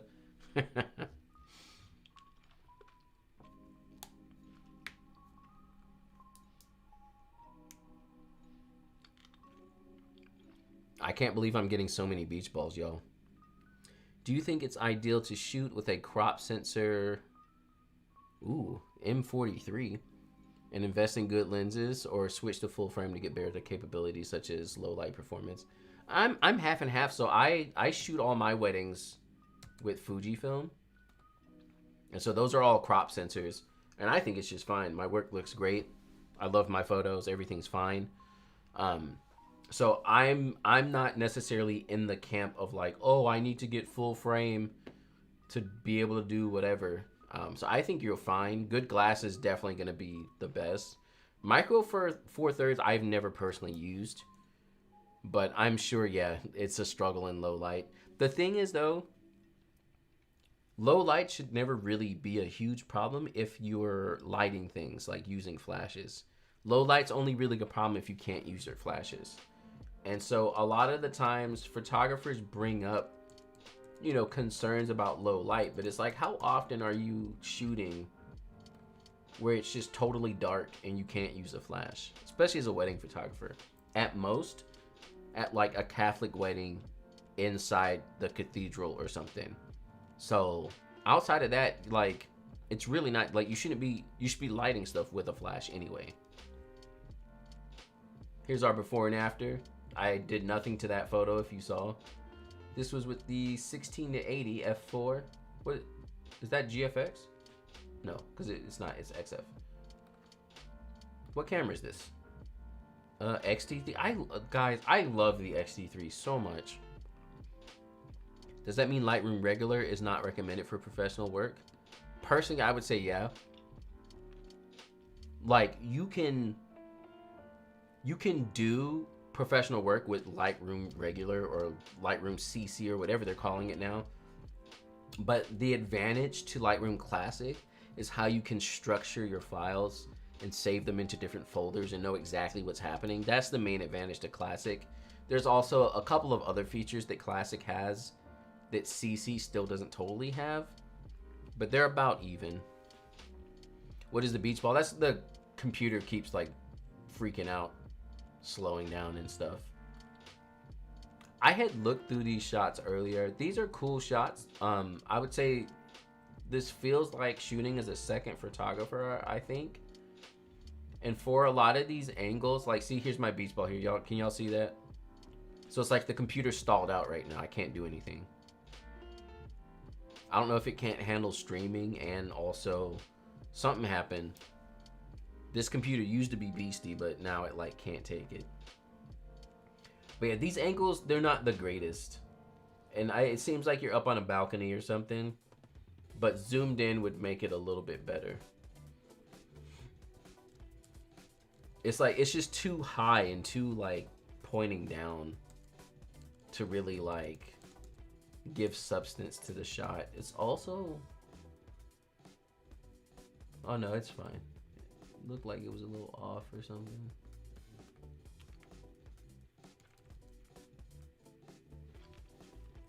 Do you advise XT32 and XT50 for events?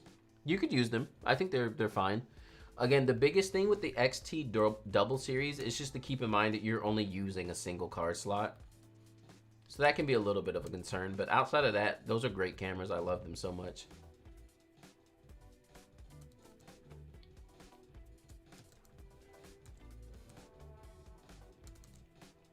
Goodness, this white balance.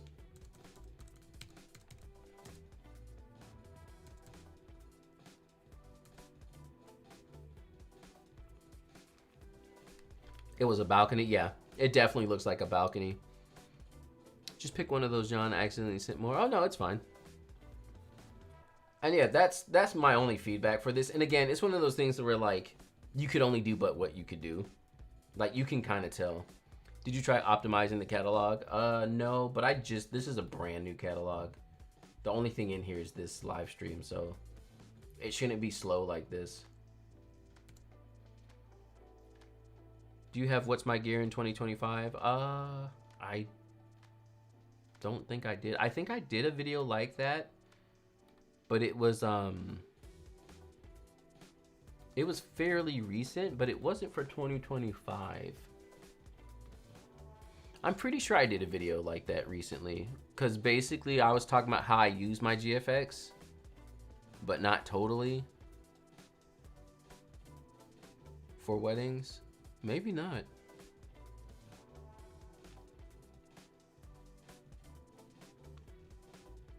Oh no. I need to make that video. Hey Jermaine, thanks for that super chat. Your channel is incredible. I have your preset and plan on signing up for your courses. Do you have a video on photography insurance? I was thinking about PPA. I don't, but I need to. I'm also on PPA and I also have other insurance as well. So it's like double insurance. So it gives me a lot of options. Also make sure to check into your PPA, because I didn't realize how much they actually cover. I had a massive hard drive failure and I went through some janky company. And then after the fact, I learned that PPA does like hard drive retrieval stuff for you. And I had no idea. And I was like, oh, like I could have at least tried them. They're like more trusted, you know? I'm still here, by the way. Oh yeah, you're good. Nothing wrong with a little bit of lurking.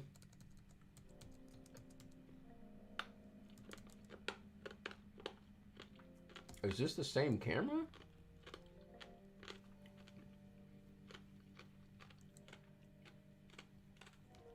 It is. Do y'all see how much of a difference the perspective change makes?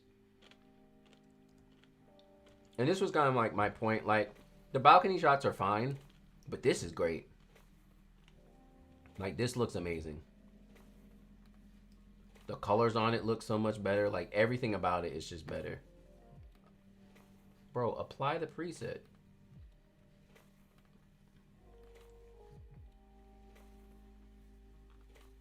If you can only use 2 prime lenses for the rest of your career, ooh, for Fujifilm, my goodness. Yo, over here throwing me the hardest questions.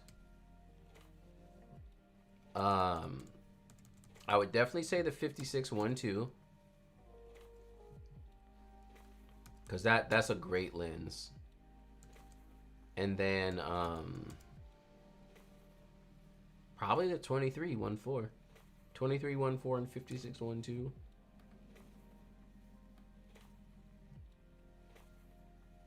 focus is a little soft, surprisingly. I'm guessing that's the camera itself because the ISO is fine. The settings look good. And it's at 3.5.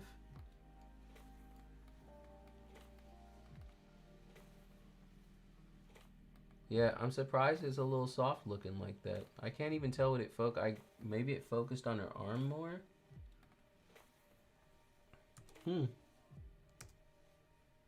This is a fun shot. I feel like this could be black and white or color. Either way works well.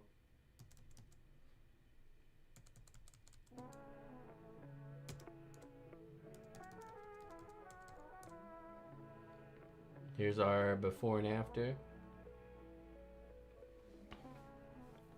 Hey John, I'm new to my photography business. Could you upload a new walkthrough video of setting up your CRM? Yes, I need to go back and do more HoneyBook videos. Ooh, I need to plug my camera in.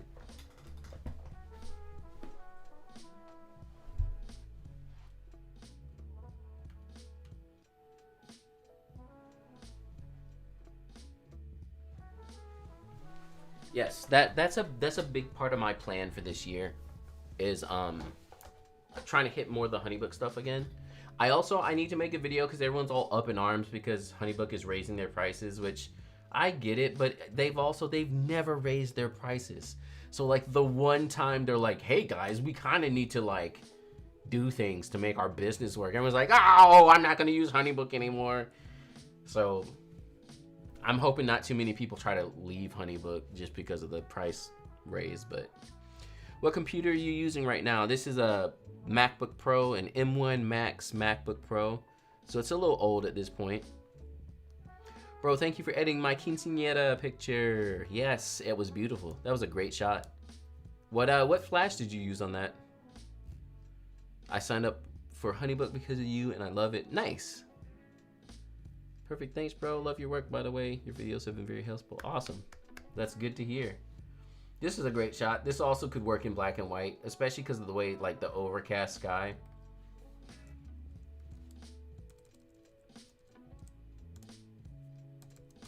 It has a nice kind of like, I don't know, vintage classy look to it that I feel like would work.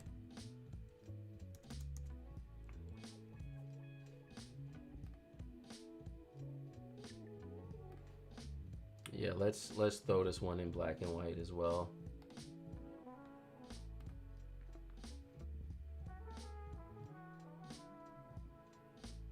Any plan for M4? So I don't like laptops. Like I don't like laptops. And I want a desktop. So ideally what I want to do is move to the Mac Studio. But supposedly they're not gonna upgrade the Mac Studio until like mid-year or something. So I'll have to wait on that, I guess. Here's our black and white versus color. Godox 200 Pro. Yeah, that shot looked great. That was a great job on that. Are you gonna stay with Apple? Yeah. I've always been an Apple boy, an Apple fanboy. I worked there as well. What's the reason you like Apple? For me, it's just the OS, really. Cause so back in probably 2015 or so, when I started making Hackintoshes, that's when I started using Windows more often. And a lot of my older live streams were when I was using Windows exclusively. And so I don't mind Windows, and I actually like being able to build my own computer a lot. But I just like the OS and the ecosystem of Apple. It's nice. It's easy to use. I use Final Cut for my video editing and stuff. So it's really just like, I'm just into the ecosystem at this point.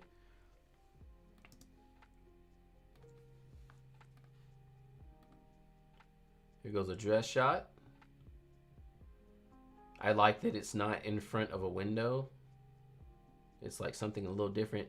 Just always be careful hanging on chandeliers and stuff, because that's a quick way to get sued or something for breaking something in a venue.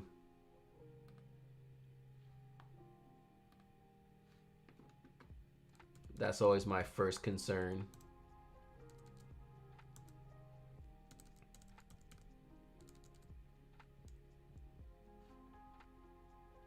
Here's our before and after.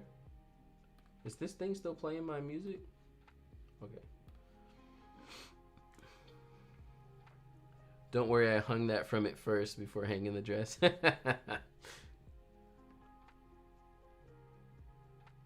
Cause yeah, I used to do it too. I've done it a couple of times, and the photos look great, but it's always like questionable where it's like.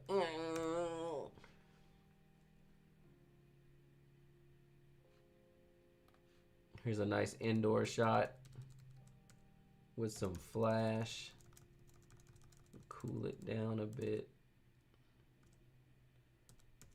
I wish they were a little bit more centered, but this is fine. What is your on-the-go camera and lens? I really like my 27 Pancake. And I wish that I could. I want an XT50 in the Pancake lens. That would be ideal. It's so small. I'm waiting to get one. I don't need any more. That's my problem though. I have all these cameras and it's just like too much.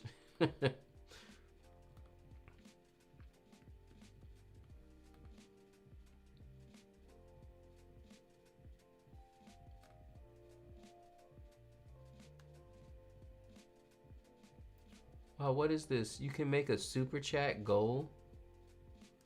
Wow.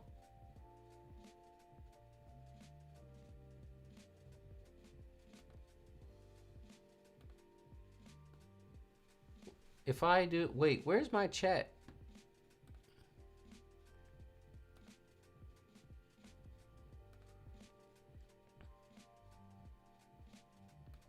Oh, you can only do it in, how crazy. I had to help my sister-in-law who shot at the style shoot with me. Her with her laptop, yeah. I have two phones, but can't get the layout of the Apple computers. Yeah.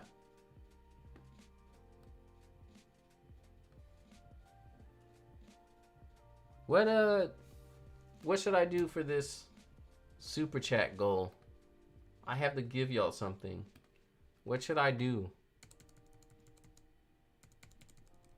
Like a Q&A or something? What should I do? I kind of want to try it.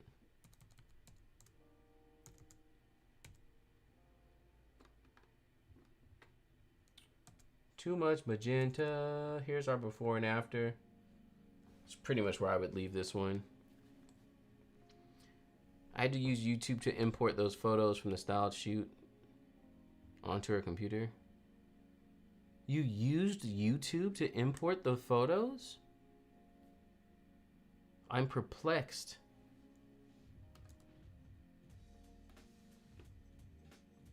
$18 Pancake is up. That's the 18 Pancake. I want to try that one out too because the 27 was a little tight at times. Oh, you had to use look to look it up. Now I sound old. How'd you use YouTube to transfer the photos? It's okay. John's 40. Let him think his craziness about transferring the thing through YouTube.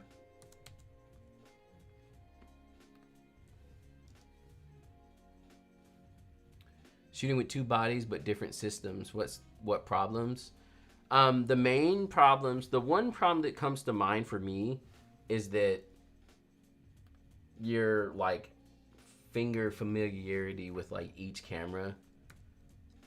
So like, you know, if you're not that familiar with the camera, or it's just like stuff is in different places, you know, so you might press one thing on one camera. Other than that, matching colors can be a little bit of an issue, but I don't think it's that bad.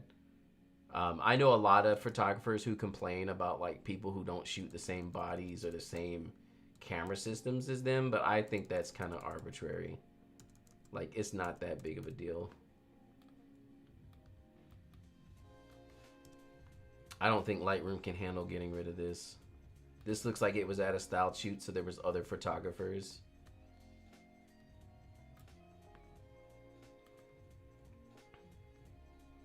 Clients won't really see much difference anyway. Yeah, exactly. Clients have no idea what's happening with the camera. So, wow, that was actually pretty good.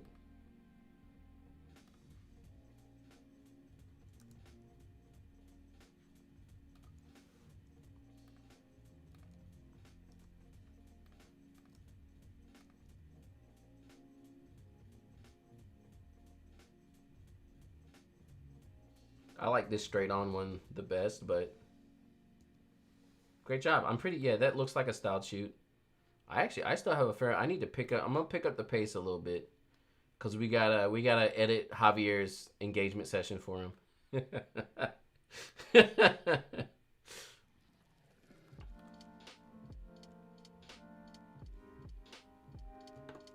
18 mil looks filmic, nice. So this shot's a little dark. This is another one of those exposed for the couple, which is why our sky is absolutely like gone. Which means at this point we may as well just crank the exposure.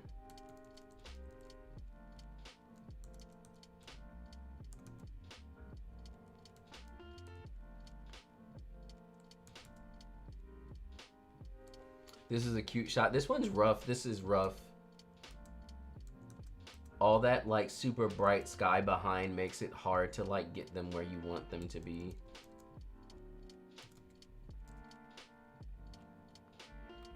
The white balance is rough.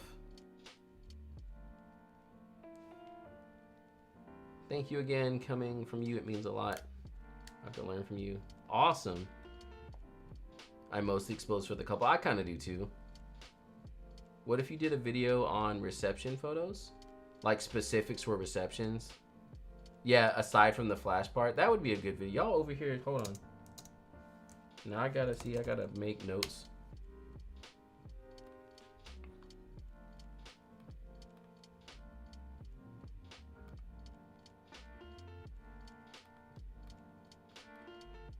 Where's my ClickUp? Where'd it go? Let's make my notes. What was asked? How to set up HoneyBook. We had reception photos. There was another idea. Day in the life. There was my photo gear for 2025.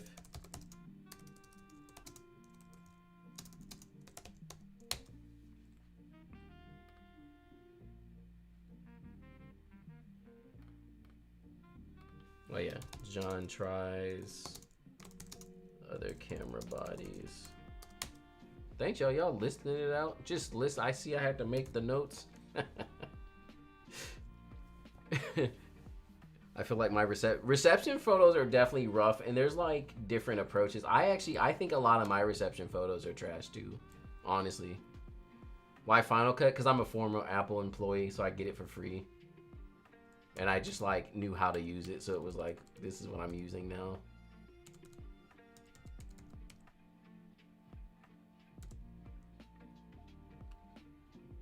Oh no, Streamlabs was like, get that out of here. John uses Sony for an engagement. People would lose their minds. Here, let's add you as a regular too. We need to add Quinn as a regular.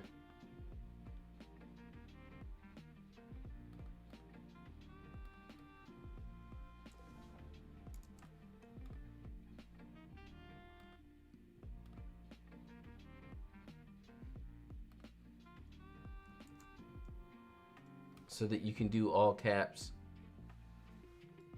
There. Try to do all caps again. Yeah, Ellis and Quinn, y'all try all caps. I think Streamlabs would be like, okay, that's fine. This lighting was rough.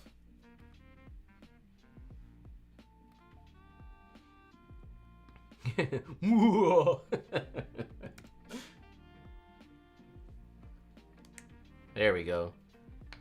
Regulars, I just put you in as a regular, but it's more so like people who I see in this, like Ellis and Quinn are always in the streams. I could stream at like 3 in the morning, and I bet you one of them would show up in the stream. Quinn would be like, I just woke up, but I came as fast as I could.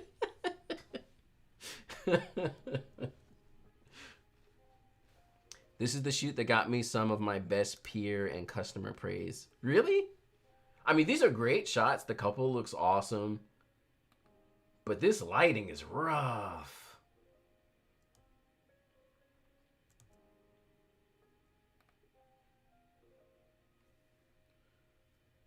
How about how to plan your day as a photographer doing weddings? Like how to plan your wedding day? I think one of the videos I did recently is kind of close to that.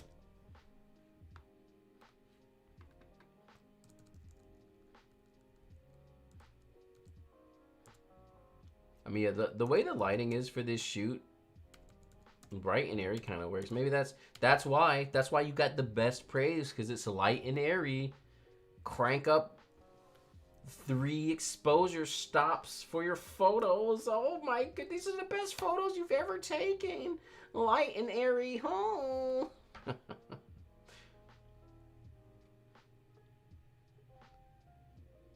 This was my White Shot Wednesday. Yeah, that's a good shot.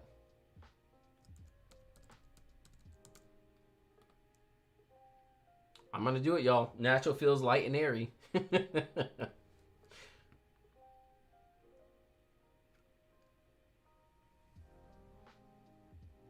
Me as a person, I don't have a day in the life. How do you plan your day as a photographer? Yeah, like how do you prep? I mean, yeah, that's a good video too. Let's write that one down too.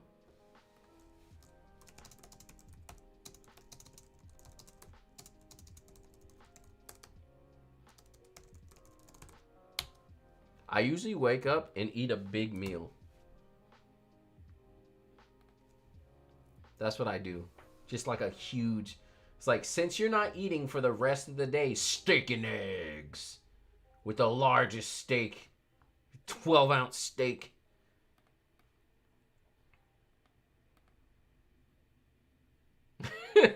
Rumors, you use Sony now? Shh, don't tell them. No.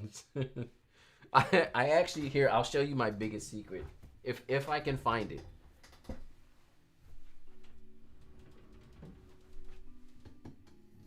I got it when I was at a conference. I shouldn't show y'all. I'm gonna show y'all, and everyone's gonna be like, oh my goodness, what happened to John? Da-na-na. Why does he have it? No. I wear it in secret so no one will know.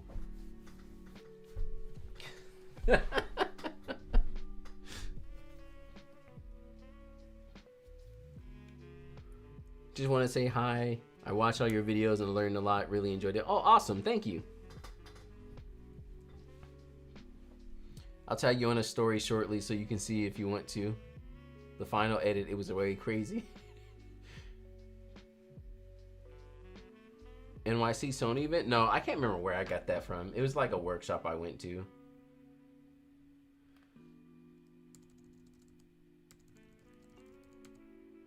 There it is. Natural feels bright and airy. Light and airy, bright and airy. This looks like it's a bow or something, but for whatever reason, to me, it looks like a tissue. So we're gonna get rid of this.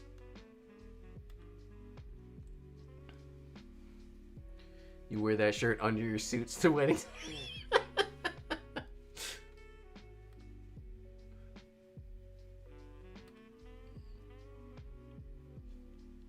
I'm a Canon user, but my preset is Fuji. Oh, it was a tissue. Okay. It looked like it was a bow.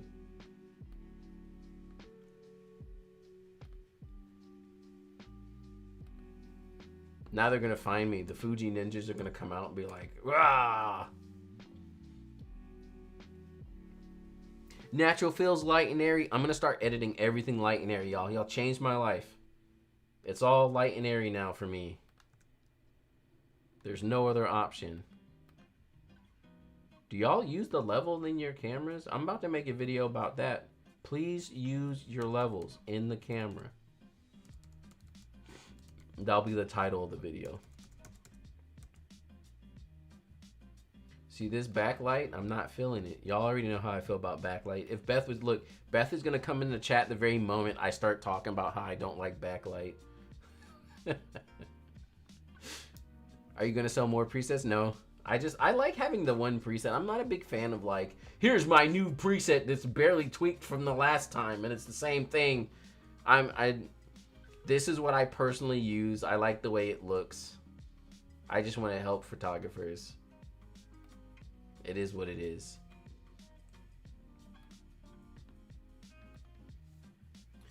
Most photogs don't do that. I've had too many be like, that is only for video. Oh, wow. People Horizons are good. Yeah. I use my level with the construction here. They say it's for photography. How crazy. The people on Etsy would eat up that preset. Oh, yeah. Have you ever think of using X4? Like the XT4? The XT4?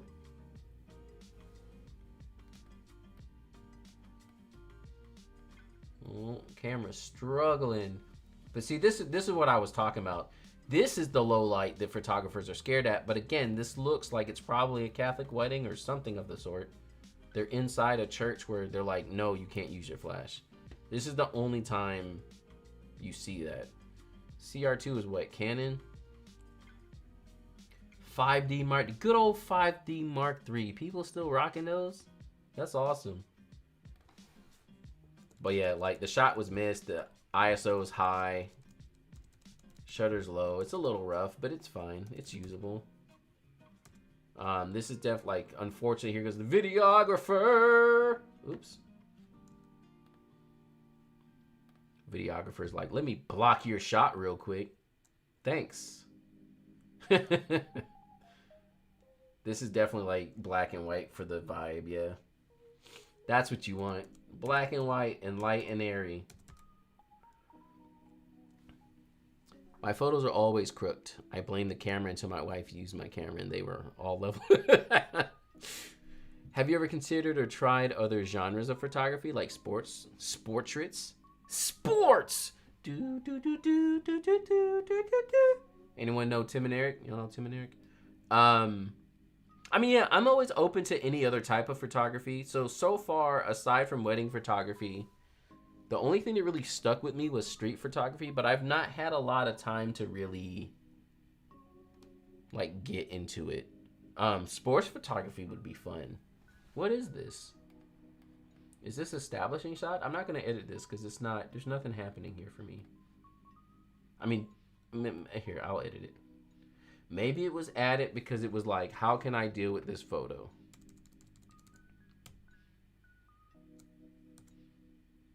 That's what I would just leave it like that. These kind of shots I don't put too much life into because it's kind of like, they're just establishing shots. I normally try to take them at daytime though, because depending on the nighttime shot, it's just not going to look good. Black and white plus light and airy plus videographer blocking. What is BTS cam? Like behind the scenes? 5D3. I mean, yeah, the 5D3 still works. Not hating on it at all. I'm just surprised that there's still people using it. But again, I think a lot of the photographers who understand the business, keep the camera you have. Like, if the thing works, just use it, because you're saving so much money instead of running around every 5 seconds like, I need to upgrade my camera. Why? You've been using the 5D Mark III the last 3-4 years, haven't you? It works.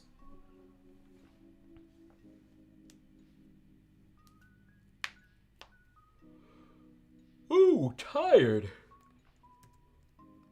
Cute. This composition's a little rough, though. You kind of can't see what's happening. I would probably black and white it for the feels.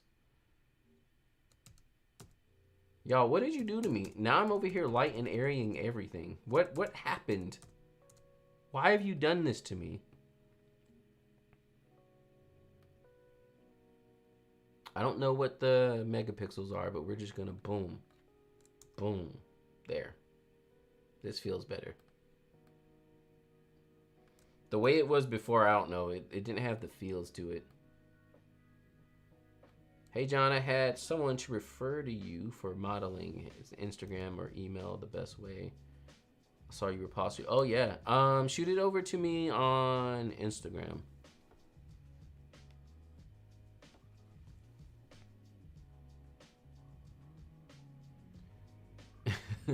If it ain't bright.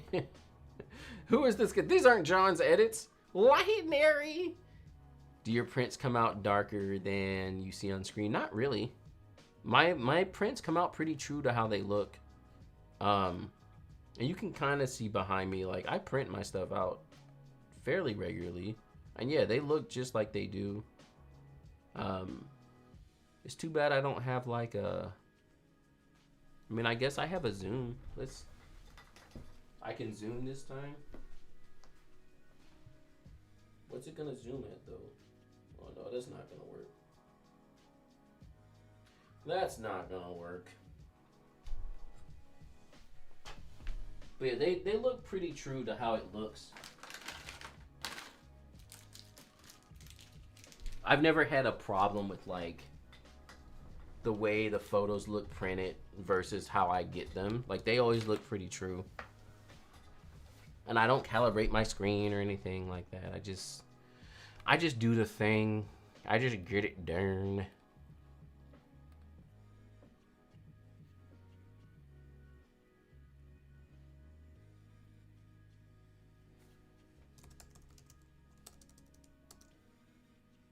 I don't know what this, I don't know what I'm what am I doing?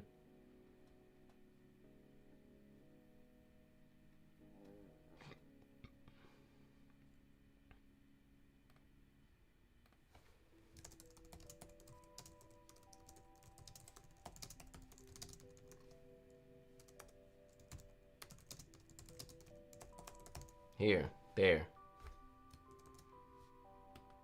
Boom.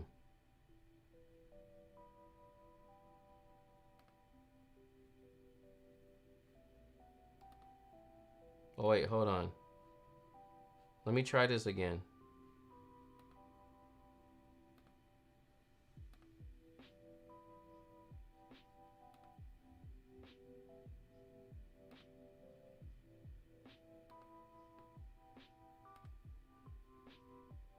There. 62 megapixels? Is that what this is? Nice.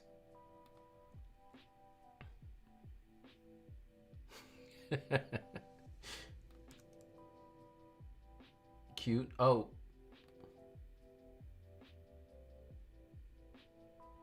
Wait, thanks for that super chat.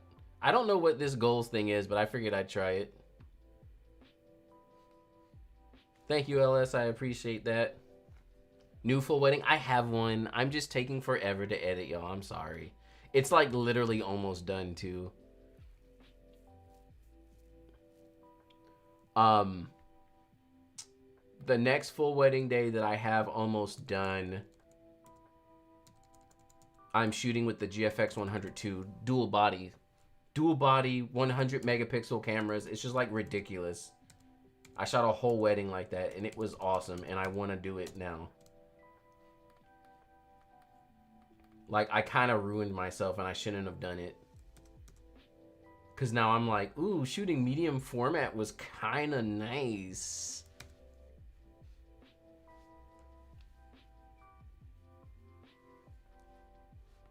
Oh, nice. Good old wide shot Wednesday.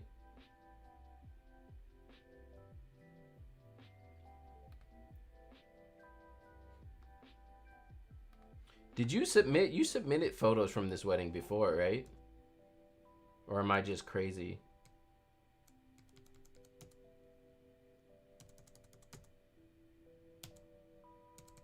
I found my true vibe, y'all. I'm light and airy.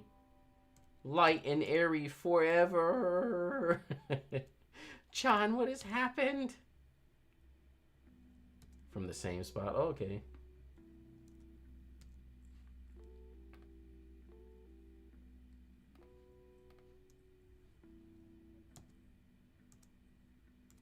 I kind of want to sit like somewhere around here. It's a little heavy on the magenta. Just kidding about the brand. I believe in working with the brand. They get you result. Yeah. Cute. My modified natural fill preset absolutely have the highlights turned all the way down.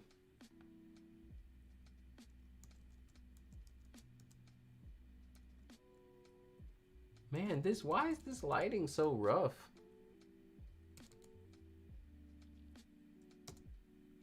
Because of you, John, I learned to love shooting wide rather than tele. Yeah, that's kind of what happened to me too. When I started, I was shooting on 50s and 85s like all the time, and then I just kind of like started shooting wide, and I was like, I hate shooting tight.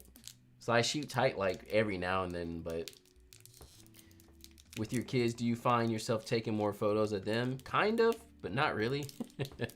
I shoot a lot of my photos with my kids on film and stuff. Like, it's more just like documenting photos, kind of when we're just hanging around and stuff.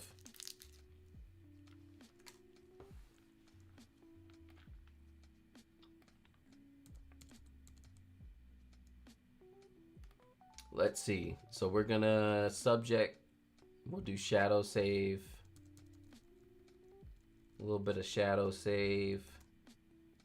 Hit them off with some sky save.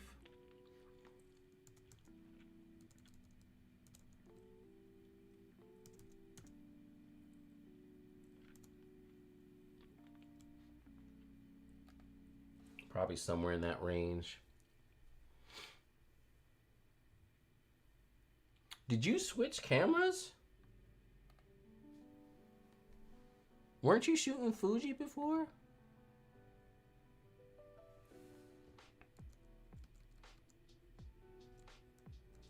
Am I crazy? Something feels different. Something feels different about your photos. I'm editing this like something's different. Something's not the same anymore. Here goes some beautiful studio work. Because of me! No! Not another Sony user!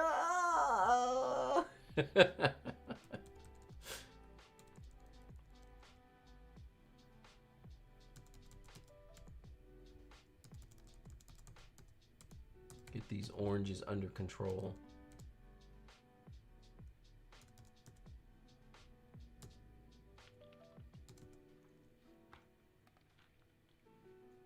Too much magenta. What do you mean too much magenta? It's too much magenta. Actually, I'm about to take, here goes Quinn's tip to me is the luminance.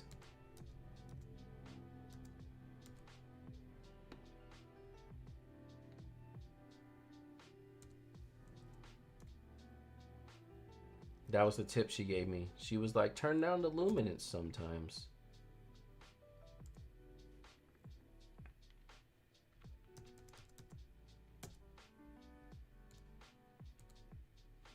There we go. Boom. And then we're going to take it into Evoto. Fuji lost a warrior. To be honest, and let me be honest, caught myself needing the 62 to crop. That's why you should have got the GFX. Don't you want to spend $10,000 real quick?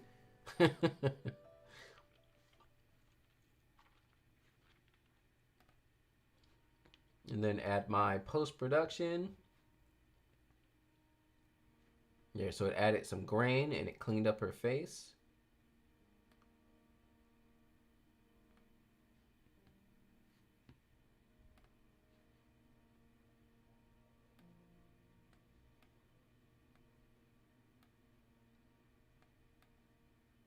And then again, we can always get more extra if we wanted to. Knock some of these up higher. I think they have, yeah, skin retouching. We can texture smooth a little bit. Oh, they have frequency separation as a thing?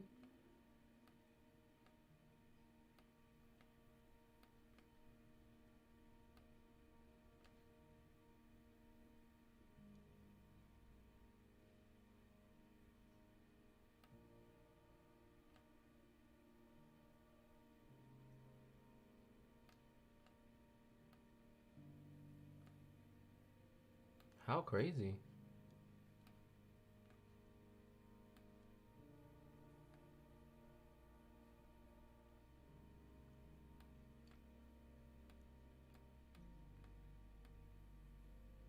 Eye wrinkles, dark circles.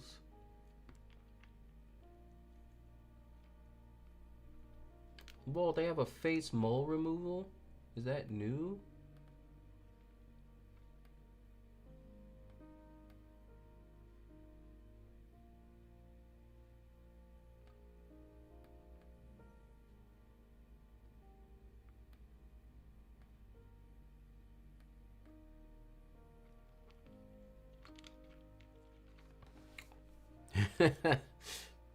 Medium format seems interesting. It's fun to shoot. I'm gonna tell you that much.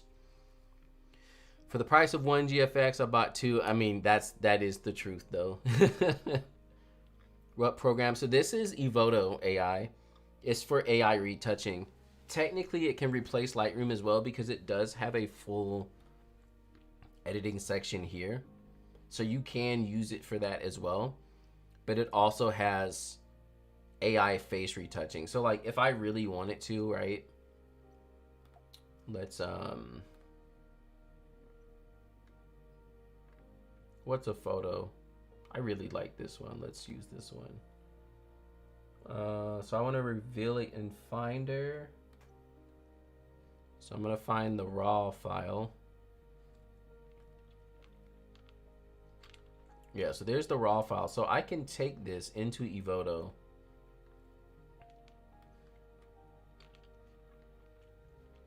And I can edit it from the base raw photo too. So I could use this fully like Lightroom. So I already put my preset in here. So here's my color one. And then now I can go in and edit it like I normally would. I can add magenta like I normally do.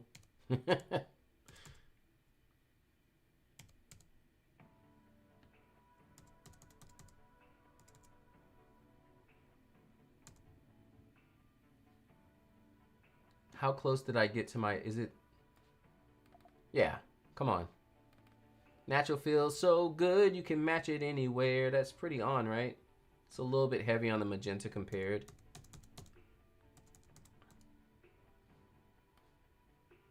I mean, that's pretty on for the most part.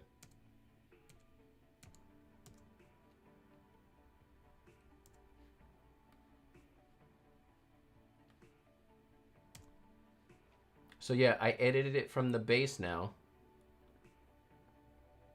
And I have my sharpening and grain already because I made the whole preset. But then I also have this section here where I can do face retouching and stuff. So I can come in now and like freckles and acne, you know, get rid of all of that. You can do body blemish, reduce face shine, forehead wrinkle, eye wrinkles, dark circles, eye bags, smile lines, stretch marks, double chin.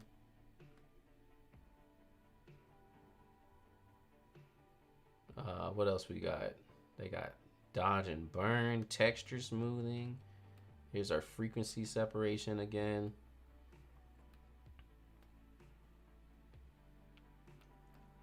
Skin softening on the body. And so yeah, I could do all this right inside of Evoto. Here's our before and after. And it's still natural fills preset. It works just fine. Jermaine, you didn't have to do another one. Thank you.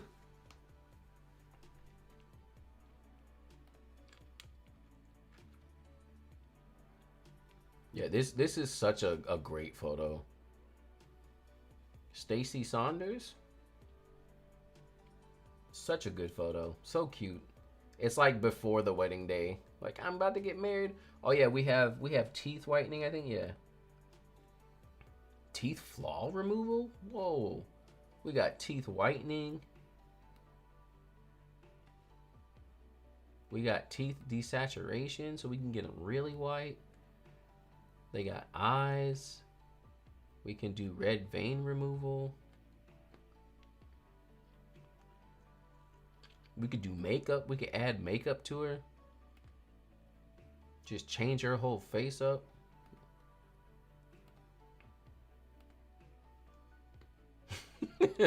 Light and airy for the win. So yeah, Evoto is awesome.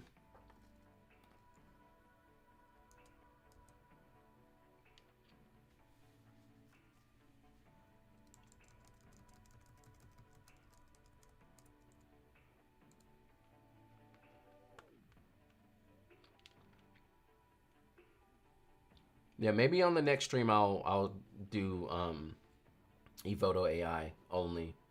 We'll edit all the photos that way. I don't think I think I did one Evoto AI live stream, but I'll do another one because it's really good and it's fun to watch it in action.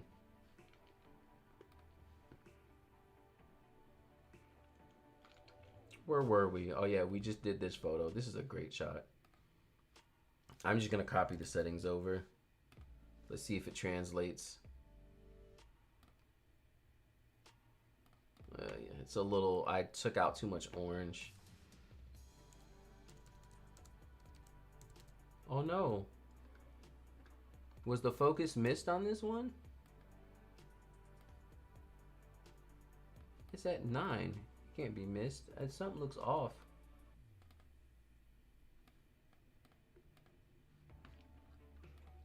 Maybe I'm crazy. These are great shots though. Lighting setup is really good. Why can't I send more than $5? I don't know. Y'all don't need to. Don't go hard. I was just trying it to see how it worked.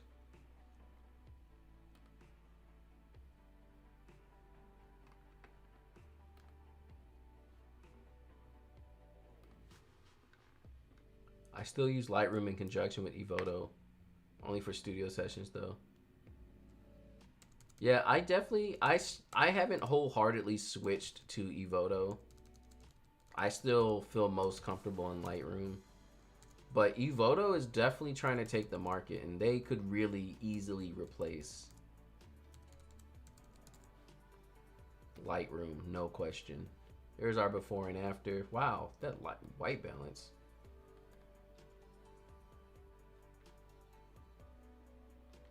Obviously, like, we should try to get rid of this. This is like annoying. It's like all up in the shot.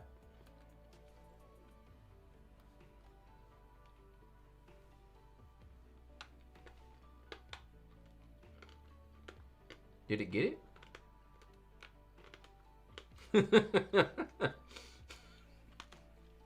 Nacho feels light and airy investor. You know what I want to do? I want to make an affiliate program for the Natural Feels preset. So yeah, if any of y'all would be down and want to promote Natural Feels preset and make a little bit of money on the side, let me know. I'm down for it. There's 2 of these. Yeah, get rid of one of them.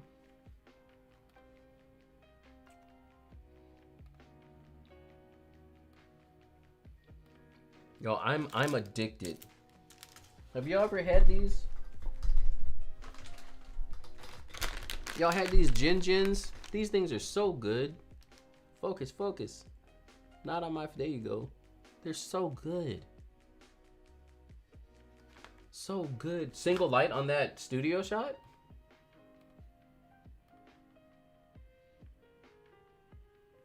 It's like above here. Is there a reflector or anything? This shot is great. Such a good shot.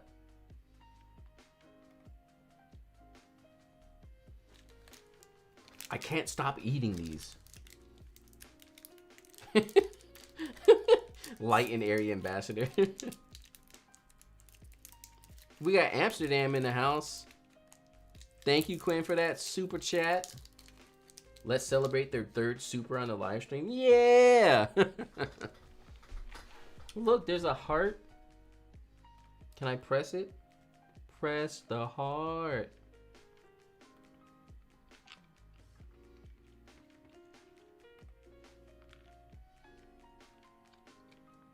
Amsterdam, what time is it? Go to sleep. No. Is this a flash or the sun? Oh, what kind of coffee? Just I'm a very black coffee type of guy.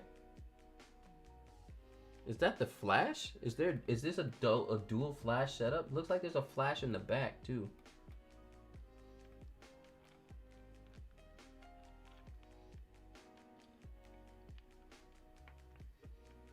Seriously though, I've been having a crisis on editing if I can be forced to stick to one thing.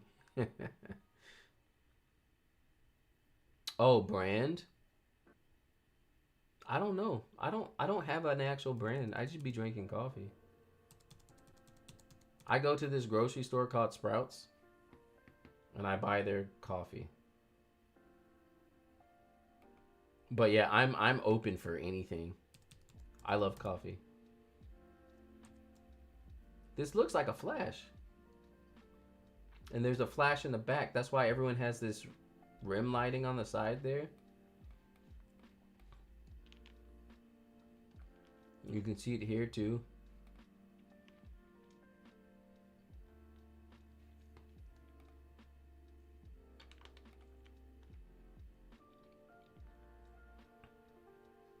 Yeah, right? It's definitely 2 flashes.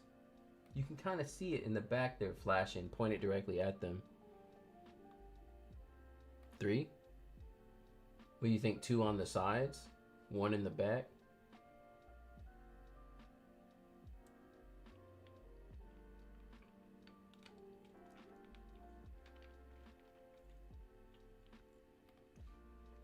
This looks like it'll be cool, black and white. But color works as well. That's an easy reception edit. People having a fun time. This is a great shot. I almost don't want to edit it. It looks good the way it is. Should we do this? Should we do the classic classic landscape where they're like, raise the shadows and drop the highlights and then HDR photo everything, crank up the light and airy, put on the sky save, beautiful. That's how you edit. Then we have the dodge and burn on the crank up the clarity,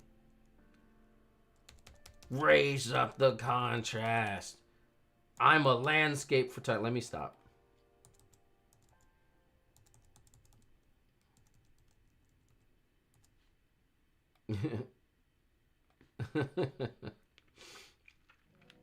Add birds. Beth's not here. We don't need to add.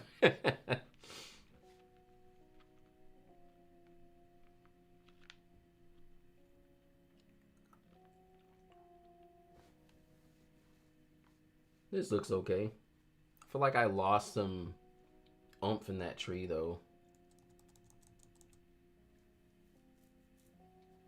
It's too HDR looking. I have beef with HDR looking photos. I'm Beth for when she's not. Okay, let's add the birds. So let's see. Someone gave the tip earlier. Command E to go to Photoshop. Oh, I see. Oh yeah, it worked. Wow, my whole life has changed.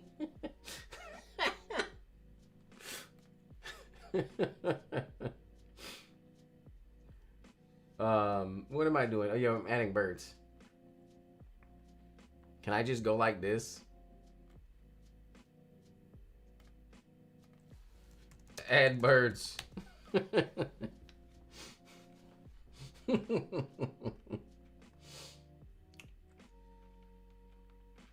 Is you gonna get rid of the tree, you think?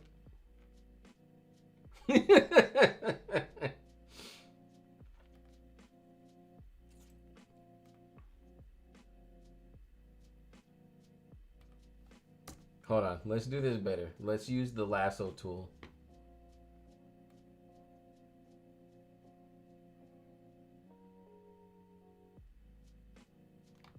Oh, I messed up. Oh no, so sloppy. Oh, John. John, that was horrible. Add birds.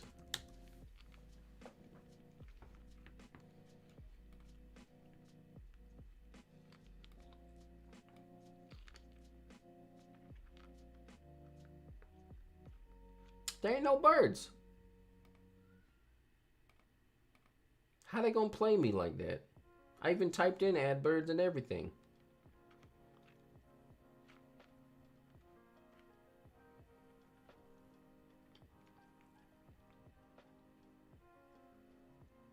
Bro, there ain't no birds. Beth would be displeased.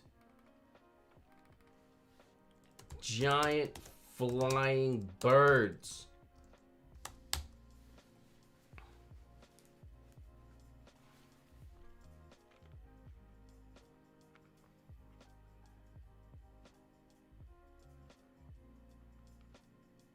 There.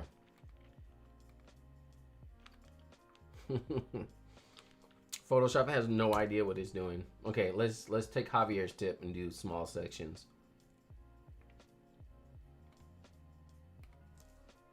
Add birds.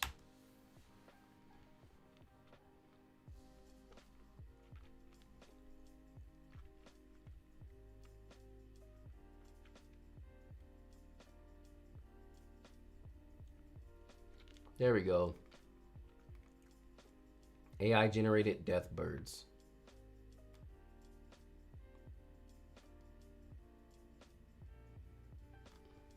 Let's do tiny birds in the background.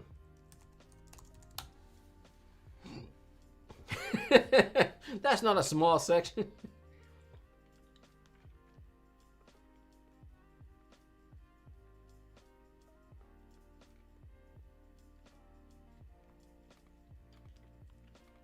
There. How cinematic. This is beautiful, guys. AI is the future. We're all gonna lose our jobs.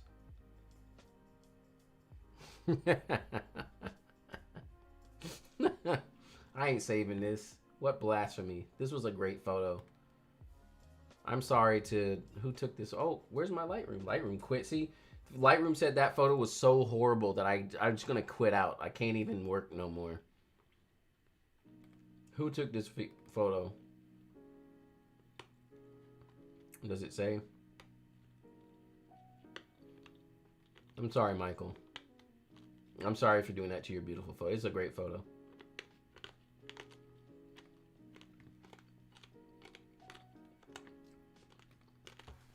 We're almost to Javier's engagement session.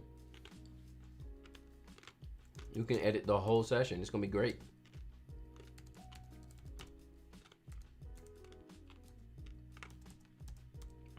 Try to warm it up. Tell them I said hi and add birds to the photo. Here's our before and after here.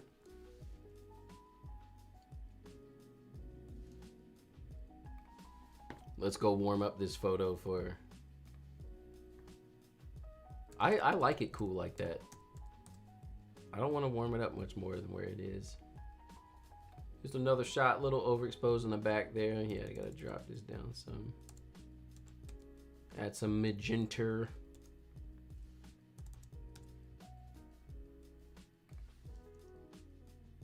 This one might be good black and white too. Just because of the shot.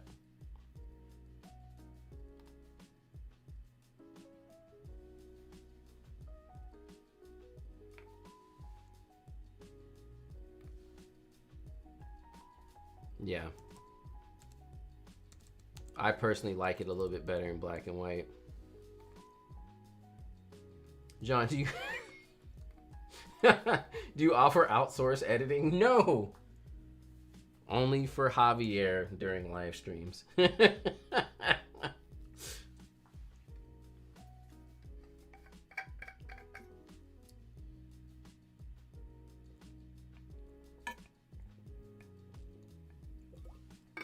You're try to warm it up a bit. That's what she's. You're in the chat being a total menace.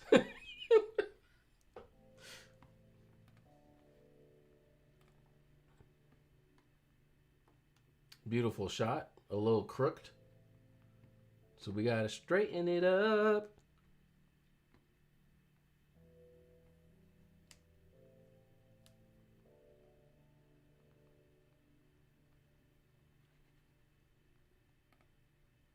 Will auto work on this one?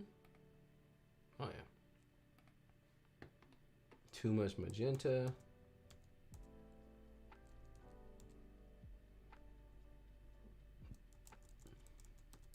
This is that hardcore tungsten lighting. You know what's the worst too in churches like this? They always have like a spotlight somewhere up at front and it just throws everything off. And it's like, guys, I just want to take the photos. But I can't. Because look at the light, like, it's the worst white band. It's so hard. I just realized what you thought I was saying. Oh, that you were saying. That's what you were saying.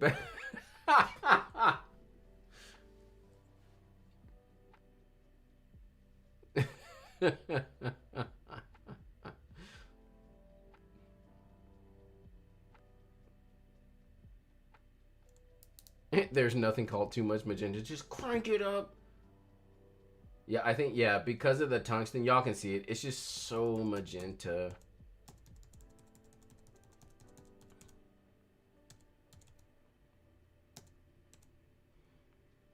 It's rough. And it's like too much orange, too much yellow. Everything is just everywhere. By the way, do you know what lens this is? I don't. Sports? It's a sports lens? What's this is Sigma, it looks like, right? They normally have the DG OS whatever. Oh no, it's a Sony lens? No. Yeah. That's a Sigma lens, right? If I remember. Because Sigma lenses were my favorite lenses when I... Oh, you brought... Is this you too, man? You put a whole wedding and an engagement... Okay, so the next set of photos are all Javier's except for maybe this one here. It is now the Javier show. Everyone say hi to Javier in the chat.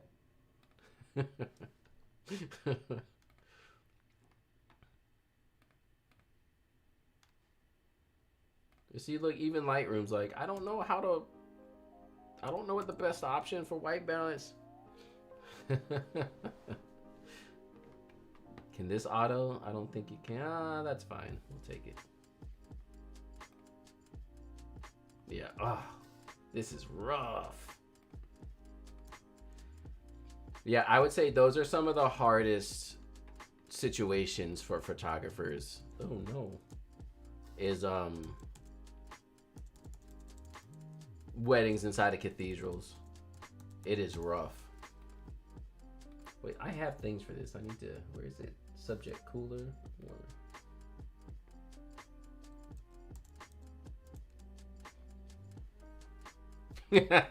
Javier's like, haha, that's why I gave it to you.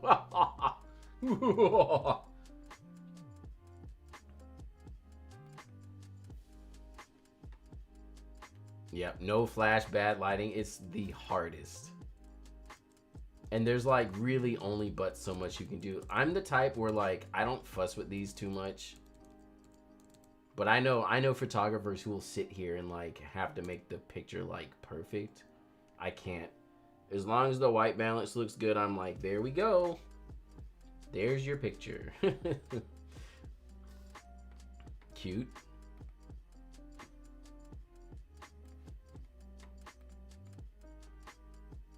Yeah, the auto white balance, it tends to do okay. It does all right. It held it down for me.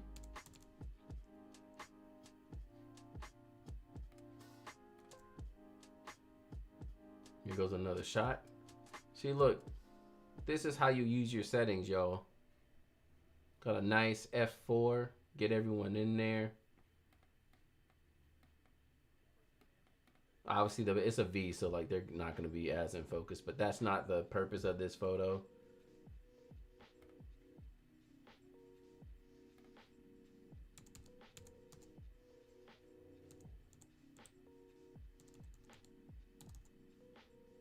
Time for some good old light and airy. Drop this a little bit.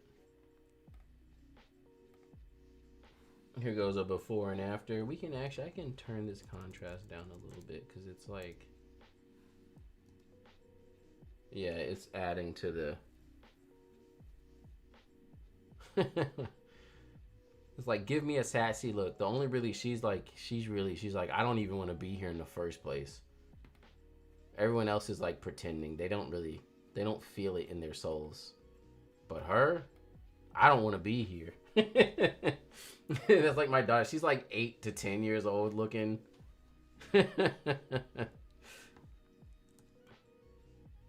Fun.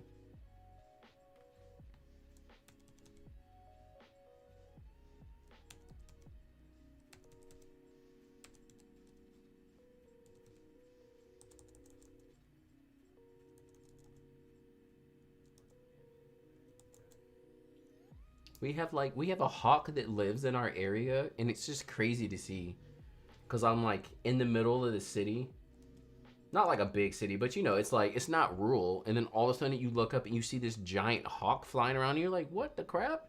Hello from Belgium, welcome to the stream. Thanks for joining along. We're editing Javier's photos because he submitted 30 photos, actually more, really it's almost 60. So yeah, say hi to Javier in the chat. He's hanging out while we go through and edit his photos. We're gonna edit a whole wedding. No, not a whole wedding, but definitely checking out some of his work. Great shot. This one's cute.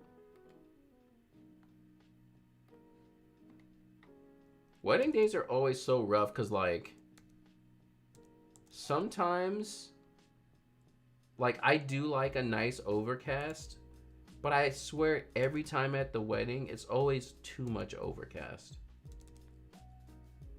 It's never where I want it to be. It's always just a little bit too much, and I'm always like,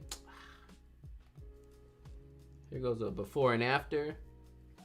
Time to become Team Magenta. Hey, I'm just tuning up.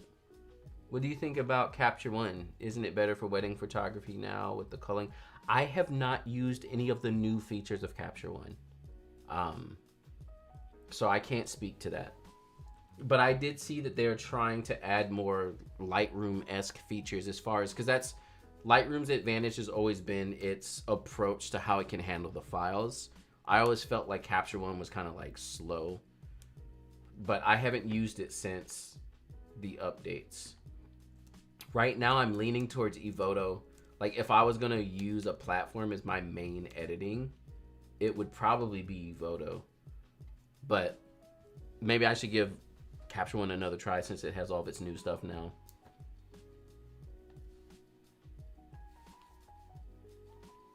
Bought your presets way back in 2023. I always forget that I've been on YouTube for that long at this point. Black and white, this one. It does miss out on this little bit of light poking through though, which is really nice actually. Cause yeah, I started my YouTube channel, like I started actually posting to this channel in like late 2018. And I always forget that. I'm like, wow, cause when people are like, yeah, I watched your stuff and it really helped me get started in wedding photography. And I'm like, really? And I'm like, oh, I have been on here for a couple of years. And it's like people telling me like, when they started. So now they're like a wedding photographer and they're like doing it and it's great. And I was like a part of their starting journey. I'm like, that's crazy. I guess I have been on long enough for that to be the case, so.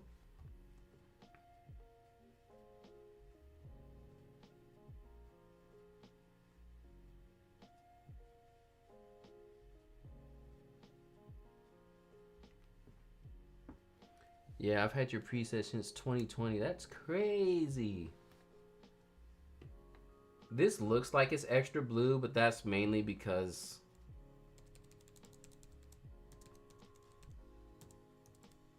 Yeah, that's because of the veil. I think, right? Yeah. I mean, it is a little blue at the time. Starting to get later in the day.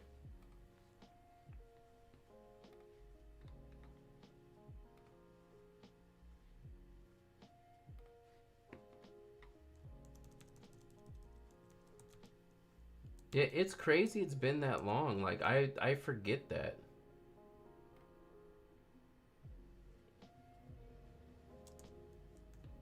Here's our before and after.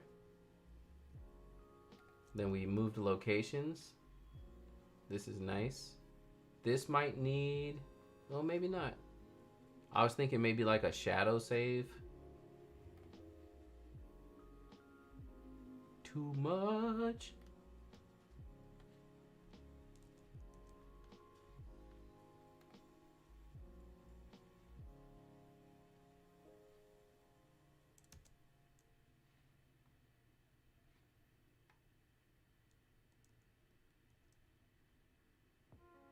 Yeah, it's crazy to think.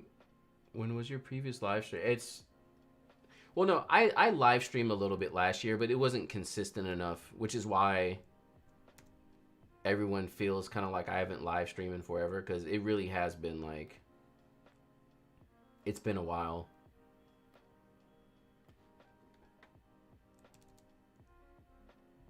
I think the last stream, Javier, you missed it, but you did submit stuff, if I remember correctly. This one doesn't need shadow save as much. Cute. Good old reverse spoon.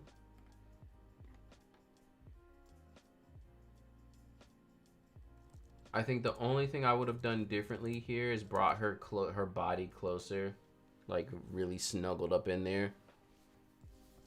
Yeah, it was the styled shoot stream. Oh wow, it's been that long?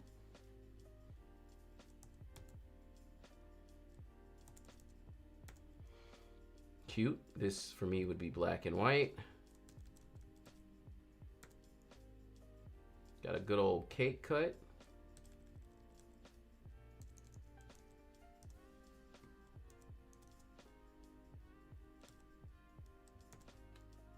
That's the same. I wish my brides were this happy to do the reverse spoon. They all get cranky. He's he's so short. Let's see what this section looked like.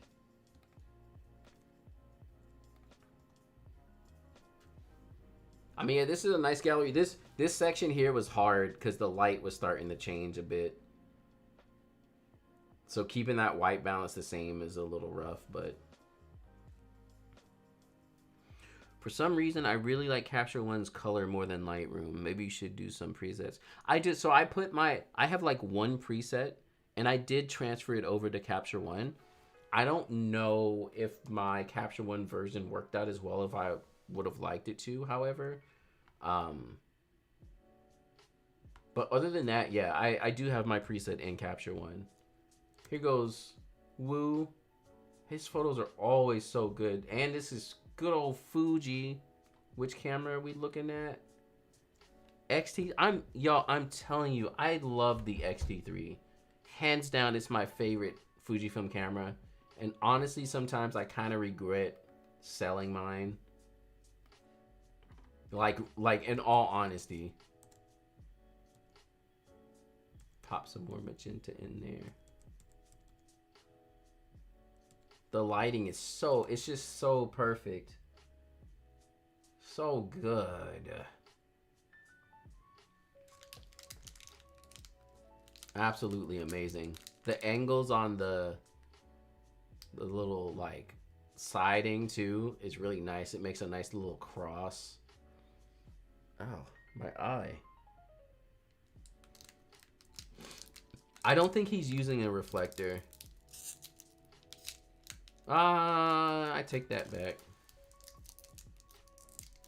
Cause yeah, they're kind of backlit. There must be something on them.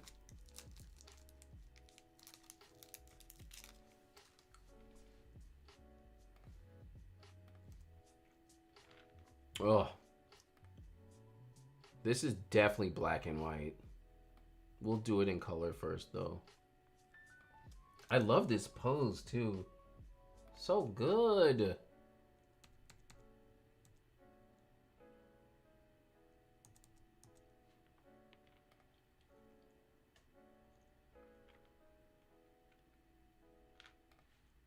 Yeah, this needs to be black and white.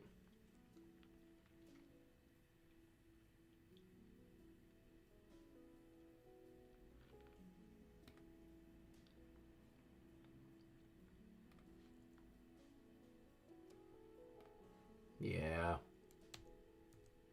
Yeah.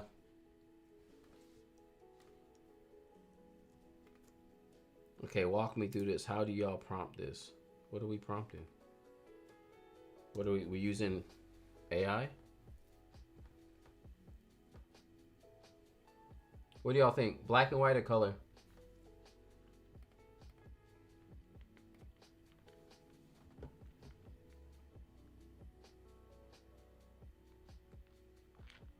Oh, how do you prompt it?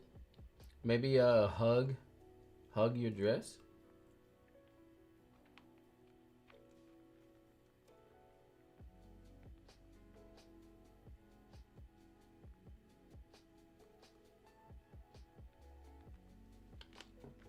Yeah, black and white definitely comes through with that full-on editorial.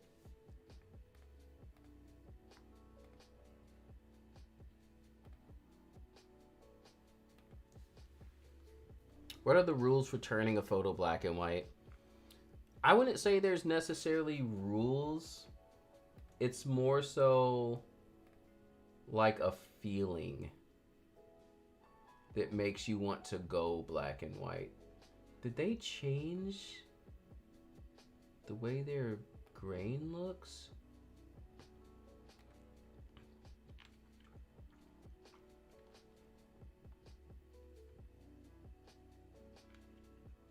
I'm just gonna export this to my downloads real quick.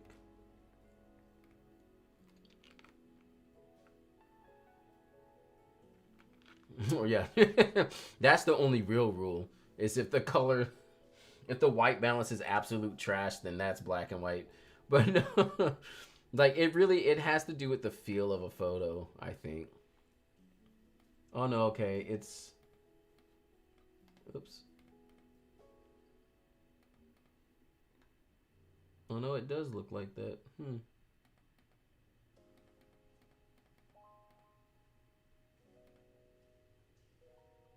How do I get rid of this?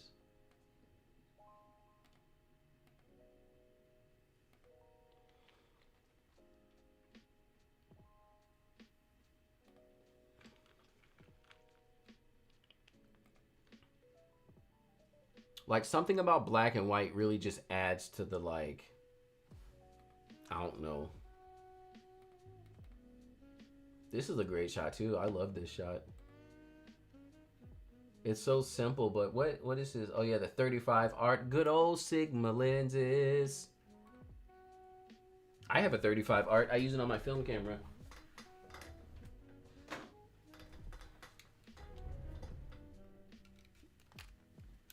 There's my 35 art on my film camera. I love the fact that Nikon just had the F mount. So this is the N80. It's one of those like late model film cameras that shoots like a digital, like right before they went digital. So good. Stock image material, exactly. This is just like a good shot. All I gotta do is light and area it, and boom. The perfect photo. I guess I could crop it a little maybe to get whatever this was in the background out of the way.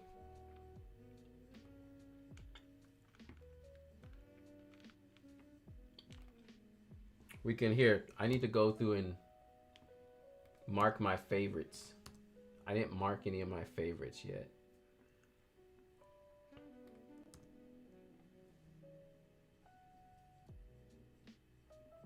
We're being picky this time. This shot is so good. So good.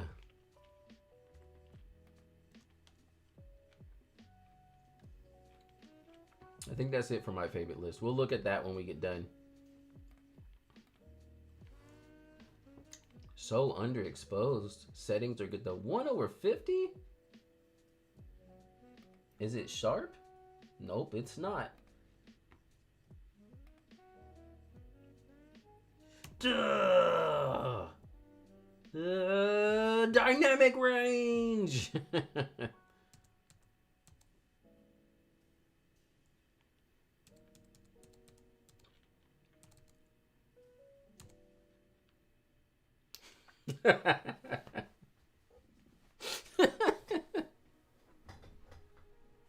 Like, we broke John. Now he does everything light and airy. So this shot would have been great. And I'm sure it was a little bit dark. But these settings were all wrong. And that's what ruined the shot. Because the thing to remember too... Well, no. Why was it so dark?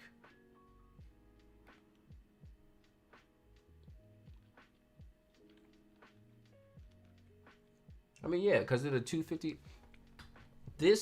This photo goes along with what I talk about with how I hate how when people teach new photographers and they try and teach them all like, oh, ISO 100 because you want the best photo quality.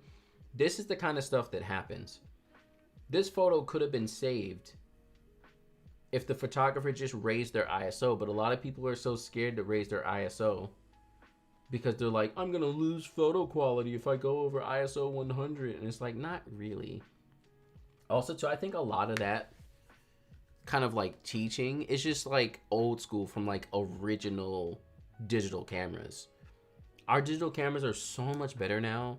Like, you don't have to sit at ISO 100 all the time. Because they needed to raise up their shutter at least to 1/250 or 1/160 since the couple's not moving. And then they needed to crank this ISO because if it was that dark at 250 with 1/50 for the shutter, they needed to be at like ISO 1000. Also, it's a Sony. Supposedly Sonys are so great with low noise. This also looks trash like this because there just wasn't enough light. Like, you needed the ISO to take care of some of the rest of that. Like, it's usable. Even more so if you black and whited it, but I shot Marathon for Disney at 8K ISO. Woo! I have to step away for a bit. Thanks for joining. Keep on lurking.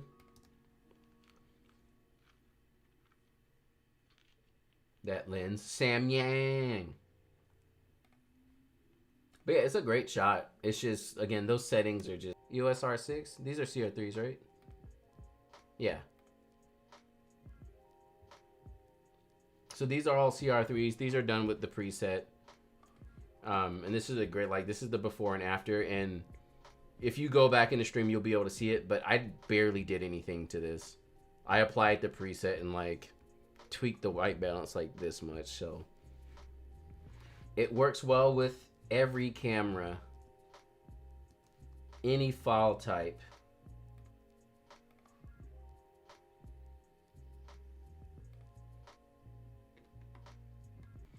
So I looked at this photo when it came in.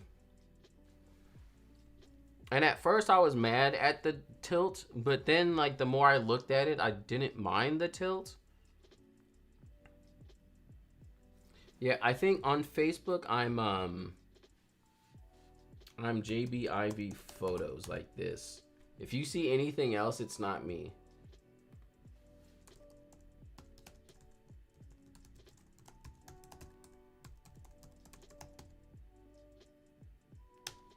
I don't know. So I look at it and I'm like, I don't mind it. So look, let's edit it first.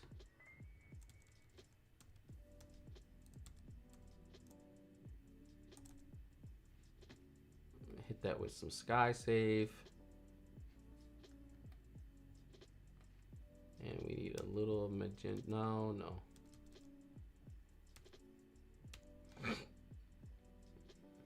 Wow.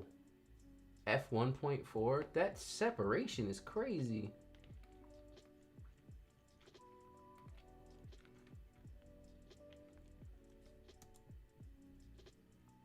And then let's make a virtual copy. And then let's straighten it. Oh wow. Sorry guys. Oh, I think that's half the reason they didn't want to, because you lose the top of this. We can fix this in Photoshop though.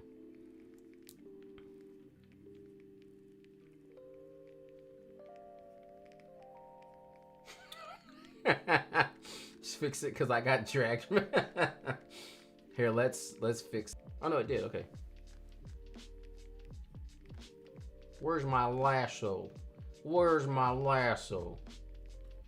Come here.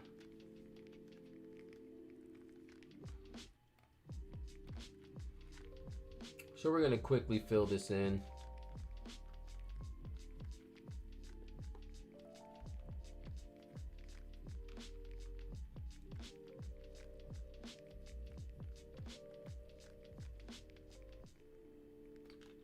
I don't think it's gonna be able to handle creating these. They're very ornate, it looks like. We'll see though.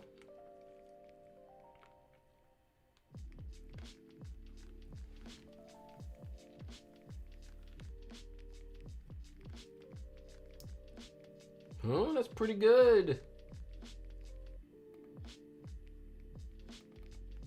We'll have to, it's a little trash looking up here, but I'm not gonna fuss with it too much. The thing is too, I don't know what the area looks like. So to me, I'm like, wow, that's great. If I was the photographer and I was there, I'd be like, bro, this is horrible. The building doesn't look like that. This extra fence it added is trash.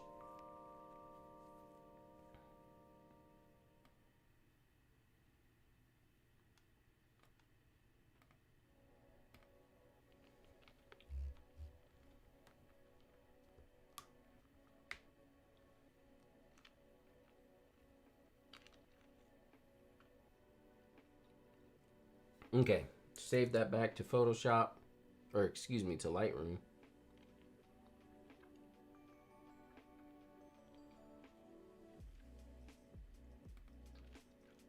Okay, the moment of truth y'all been waiting for. Crooked or straight? This is the real question, because nowadays everyone's on this crooked horizon look. So I want to know from y'all for real. Do we want crooked or straight?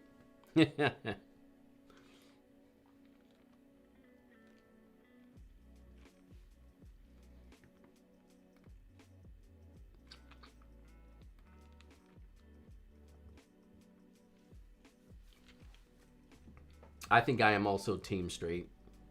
I can see how the crooked looks a little bit cool. It definitely adds a little bit of I guess, but straight definitely, it just looks better. I don't know. I think a lot of, especially what I'm noticing, and maybe I'm wrong, because I came up in the era of photography where people were still trying to be very like overly creative. And I think we're going through another one of those phases where like a lot of the photographers starting now are like newer. They probably started taking photos with their phones. And it's just, they don't care about the rules whatsoever. Which is why you're seeing a lot of the crooked and the blurry images and stuff. It's just, I love these kind of shots. I don't know why. I take shots like this too, and they're just great. They're so good to just be like, And there's like nothing happening in them, but I don't know why I love them so much. They're just simple, you know, add a little bit of the smile. I'm a fan. I'm a big fan.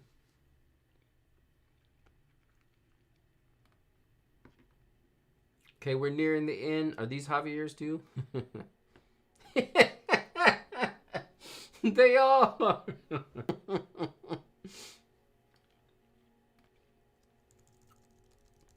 Oh, these are Javier's too.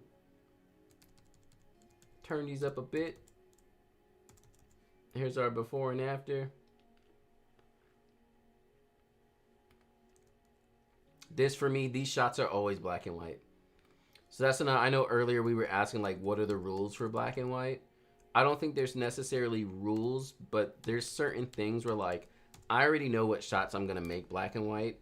These ring shots or hands together at the ceremony that are close like that will always be black and white for me.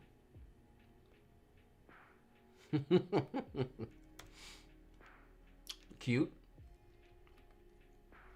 Yeah, these are standard wedding. If you're a wedding photographer, you know all of these shots. And you've taken them yourselves at some point in time. Yo, when did this trend start? Because I haven't done a wedding where anyone has asked for this. And I want to make sure that I don't like, because for me, I'm not a fan. But, you know, I want to make sure I do what they like. And I don't want to be at the wedding and just be like, ugh, who would want to do that? And then everyone goes, oh my God. Everybody loves those photos. The only thing I might use a photo that's not straight is when I shoot motorsports. Yeah. That one, Florence. Is it? Is that what it is?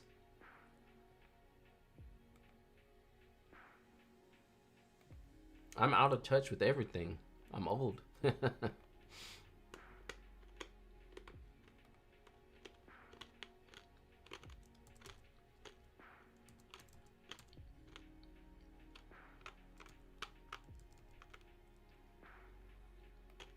Because, yeah, I was second shooting, and I saw it a couple of times. And I'd never seen that before. And then I saw it a couple of times on Instagram or something, and I was like, oh, I guess this is a thing? I didn't know what it was. See, look, you see how much I had to drop the temperature because golden hour? I hate golden hour so much.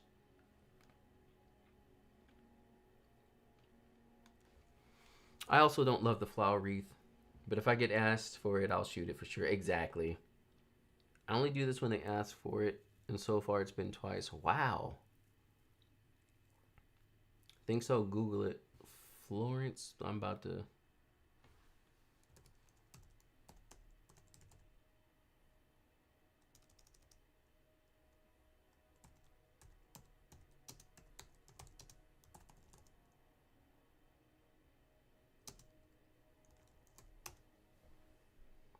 Oh, is this a movie? A show? Midsummer?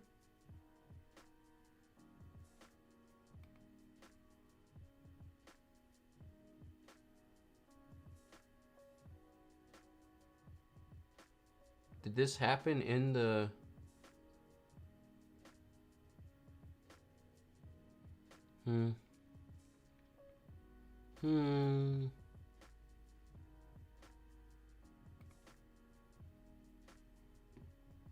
I need to stay up to date with my pop culture, but I like never do. So I'm like behind the times. Late to the stream. Thanks for the edit on the phone. Oh, Stacy. Stacy. That photo, we got to go back and show it to everyone again, even though we've looked at it like 30 times. So good. Such a good photo. Is this all the same wedding? These shots are gorgeous. So good.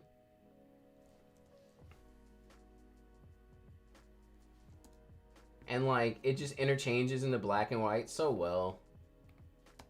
So good. Yeah. I need to get like a soundboard. Get like sound effects or something.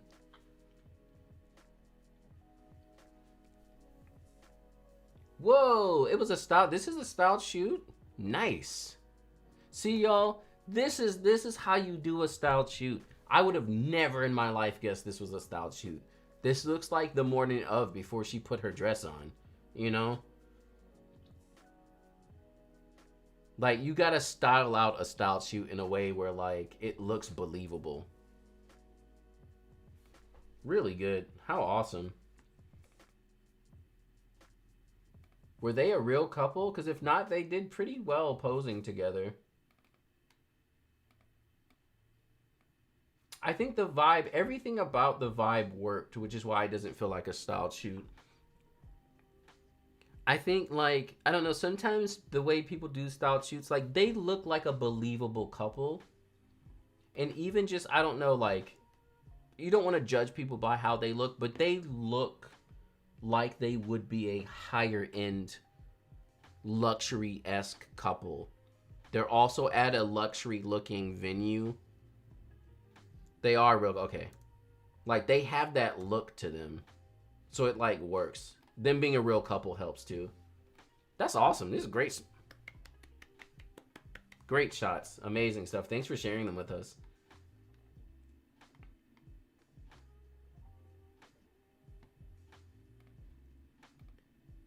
Oh, Javier, why do you do this to me?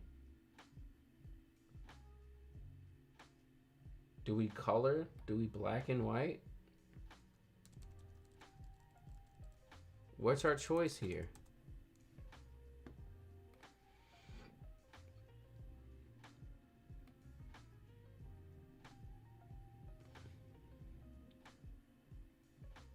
Do we turn up the orange?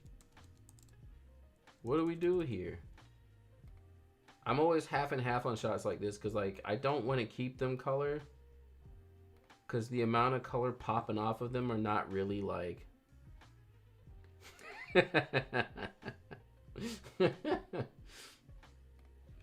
Like, I'd rather just black and white it and call it a day.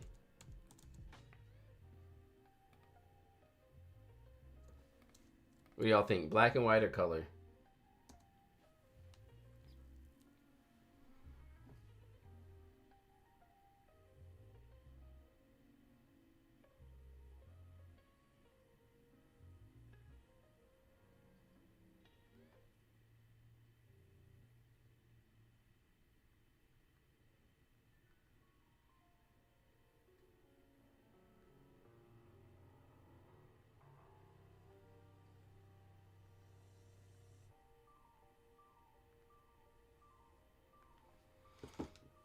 Okay, let's finish this up. Let's finish this up. I got people texting me. How can I submit a photo? So here's a plan, and maybe I need to find a way. I don't know if YouTube gets all the information out because I've explained this a couple times, but the way live streams go is they're generally the last Friday of the month, every month. I'm gonna try and do every month this year, and a week or two before that last Friday is I'll put up a link for submission. So the link will be in the description of the video. I usually post it on Instagram like once or twice, and if you're on my email list or whatever, I email it out there as well. So when you see that link come in, then you can submit your photos. It's usually like a week or two before.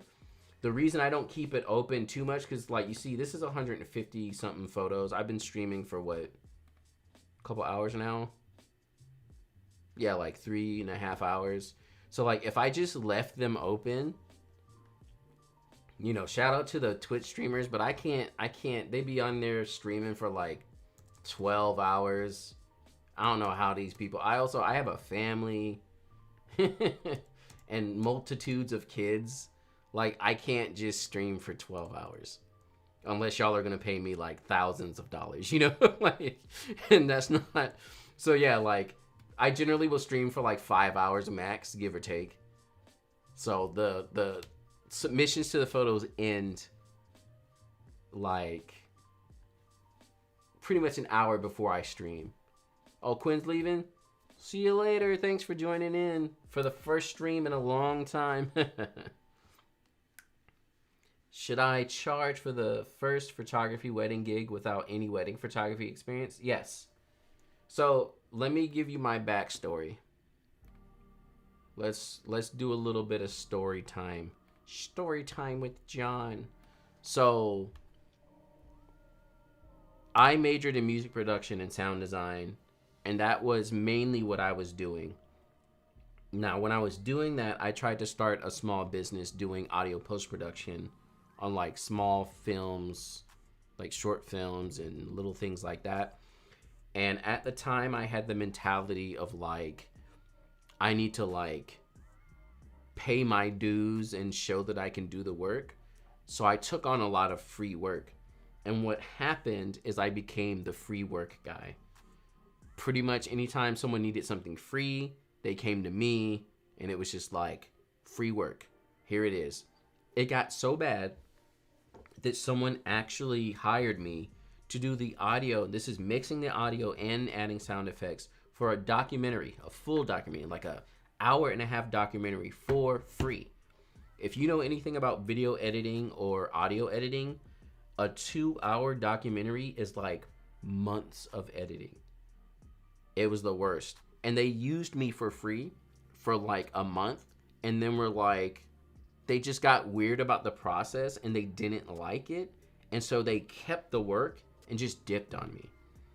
So that long part of the story to say, when I finally started doing wedding photography, my mentality going into photography and wedding photography is I'm not working for free at all. I'm not working for free for anything. Unless I decide that I want to do the work for free, I will not do it for free. You'll pay me even $50, but I'm getting paid. And that mentality switch helped my business so much. So don't think, oh, I don't have any experience. Should I charge for wedding photography? Yes.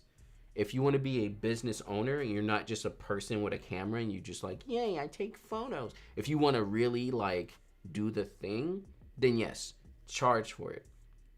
You don't have to charge a lot. So, I'm not saying, yeah, charge $3,000 for your first wedding with no experience, but at least like $100, like just get something, because I think it affects the whole mentality of everyone. You take yourself more seriously now because you're getting paid. They take you more seriously now because they spent money on it. They're not going to dip on you.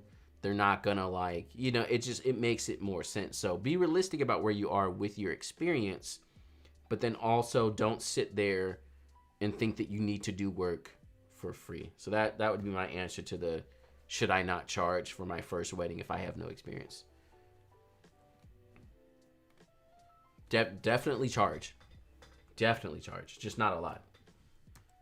My first wedding I did with no experience, I charged $500. And all I did was the ceremony. And it was like a short ceremony. And a little bit after into the reception. And that was about it. After that, so that was my first wedding. My second wedding was a good friend of my wife's. So I decided to do that wedding for free for them because I didn't have experience. And since she was a good friend, it's like, I'll do it for you. And I could use the experience anyway. So that was one I did for free. My third wedding, I don't remember what my third wedding was. I took a bunch of little weddings in that time, which I don't remember. But at that point, I started charging more. And I was, like in that 500 to 1,000 range for like a while. Until I bumped up to like 1,500, give or take. So that would be my advice. Don't be scared to charge, but take yourself seriously and understand what it is. Man, this sky is gone. There's no saving that. Yeah.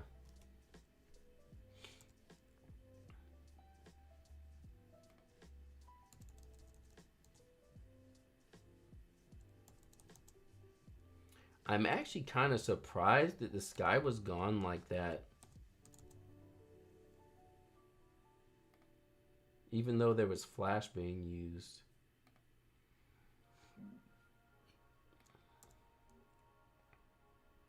Cute.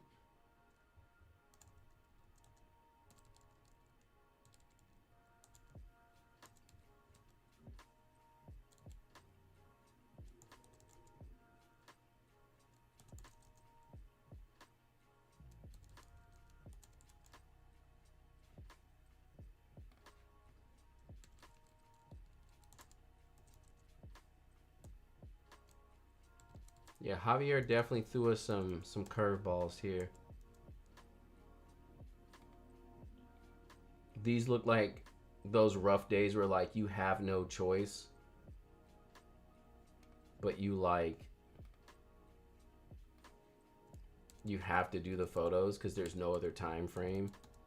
Wedding photography is that a lot of people like to hate on wedding photographers and act like you're not a real photographer. You just take wedding photos. But it's like, okay, mister, go ahead and jump into a wedding when you have no control over the lighting situations at all and tell me how you feel when you have to make it work regardless and you have no time to make it work, but you still have to make it work.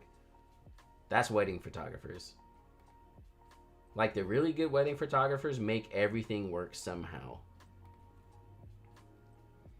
How would you advise a beginner to build a portfolio without having friends or family wanting to take pictures?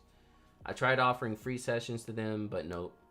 I really just want to practice. Yeah, that's the biggest thing too, is that's half of what goes with my story about don't do work for free. No one takes free stuff for serious. So you may think like, I'll offer free stuff and people will come. No, they won't, because they'll be like, it's probably cheap and lame and I don't want to waste my time with the free stuff. It's kind of hard. Really, if you can find yourself on some kind of marketplace, that helps a lot. So I'm talking about something like Thumbtack or something, Groupon, just anything to get in to do some free work. Like Javier just said too, like find a mentor or a second for somebody. Like anything you can do to get around taking photos helps a lot. But I would say try to find cheap work too. Again, like Groupon or something that you can discount heavily and you don't mind losing a little bit of money so that you can get the practice in. It's not like the most ideal in the world, but it's probably the easiest way to kind of get in to do stuff. Oh, this is one of those like, let's do a sunset shoot during your wedding, but then it's a cloudy day. Hooray! And there's like nothing you can do about it.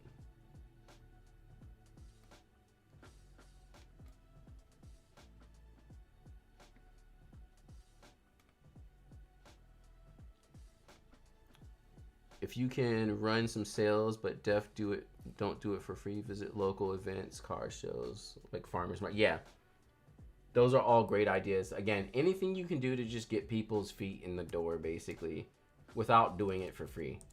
Because again, no one's gonna take the free stuff. They don't want it.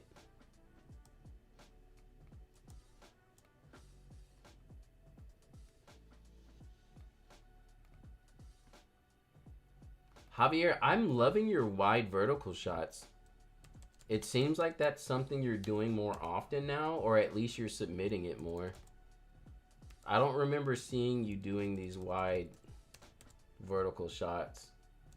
The perspective is kind of cool. I think it really speaks to a modern audience too, because a more modern and younger audience, they're so used to seeing iPhone photos that these are reminiscent of an iPhone photo, but like clearly better. So it's kind of cool seeing these shots.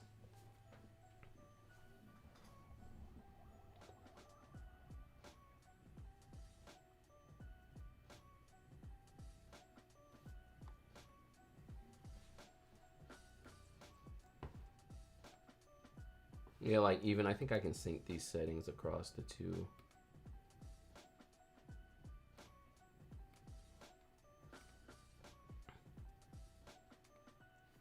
Yeah, this is a great example too. It's the same kind of look.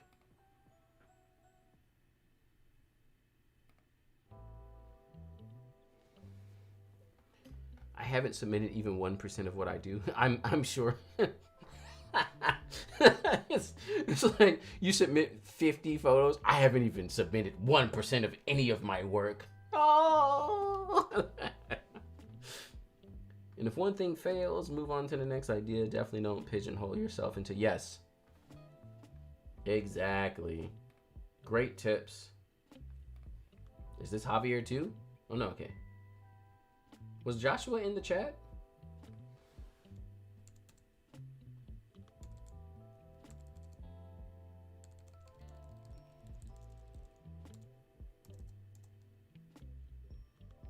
Hey! Oh, welcome to the stream. Oh yeah, okay, I thought I saw you in here.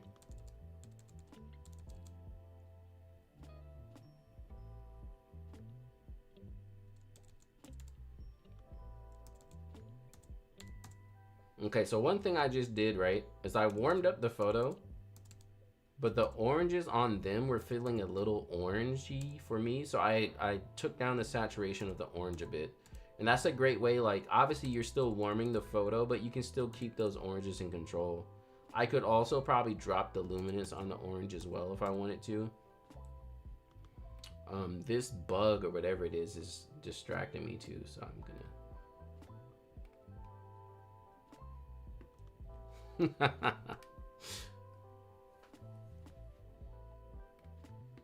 So here's our before and after. This is a cute engagement shot.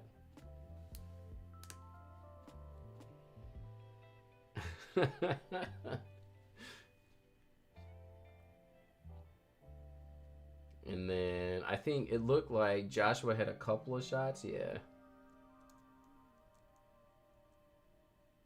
Yeah. So this is the same. This one's a little rough just because it's so backlit. And again, Beth is not in the chat right now, but I have my feelings about backlit photos. We could...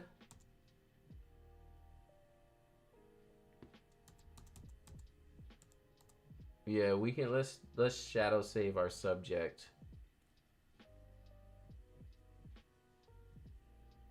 Can it find it? Great job. So they're too bright now, right? But then I can pull my shadows down again and just give them a little bit of pop of light. Maybe warm them up a bit. Yeah. Uh-oh.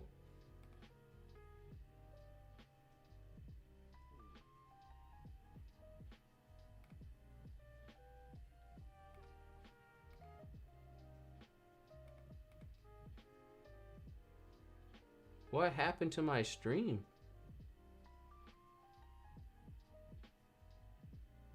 Did I cut out for a second? That was crazy.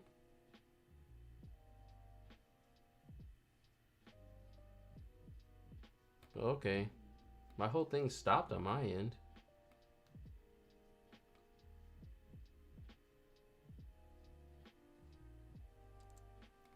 So here's our before and after this one too. And this is pretty straightforward. And so the biggest thing I did here again was help them out since they were in shadow because they were backlit, just to stand out a little bit more. And it's a little heavy for me. I also could sky save a bit, and I think Lightroom could, yeah. There you go.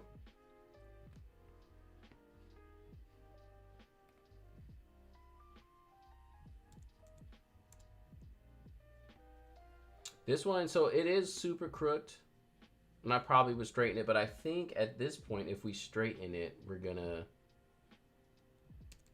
lose her feet, maybe? Let's see if Lightroom can do it. Yeah, it's better.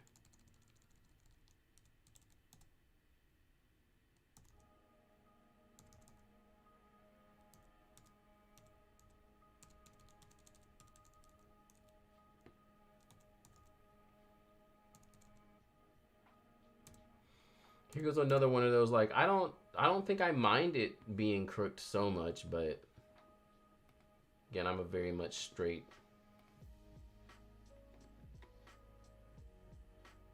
This one might look okay in black and white too.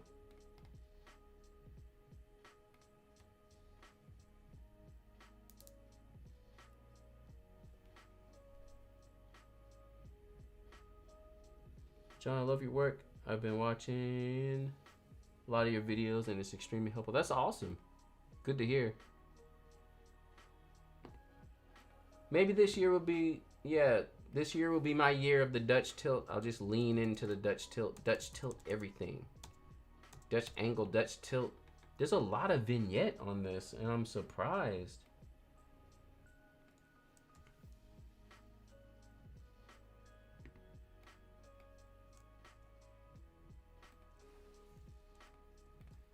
What y'all think? Color, black and white?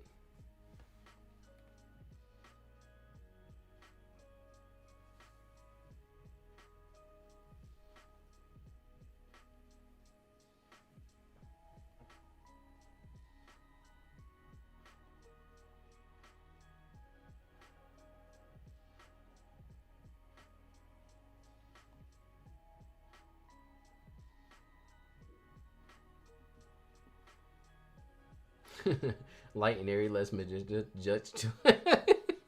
What happened to John? It's like everything I've always hated. I'm gonna do all of it this year.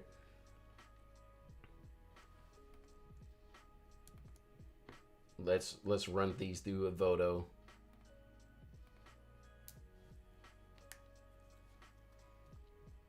Well, that's pretty much the end of the stream. Y'all hung through with me the whole time. We made it. Most of y'all stayed in here the whole time too, so that's amazing. Thank you all for hanging out. For the first stream of the year, trying to get back into it, trying to make it more of a regular thing. So hopefully this will be an all year thing. Hold me to it. I might get busy like mid-year or something, but we'll see. If it's not the last Friday of a month, we'll reschedule somewhere in there. So anyways, thank you again. Thank you again for all the super chats. Thank you for hanging out. And again, always give me ideas for what y'all want to see for live streams as well, because they don't always have to be editing live streams. We can do other stuff, photo critiques, website critiques. Maybe I can even find something new to do that y'all would like to see this photo related. Maybe like a live photo shoot, live stream or something. I don't know. We'll make it work out. But thanks again for hanging out, y'all, and I will catch you next time.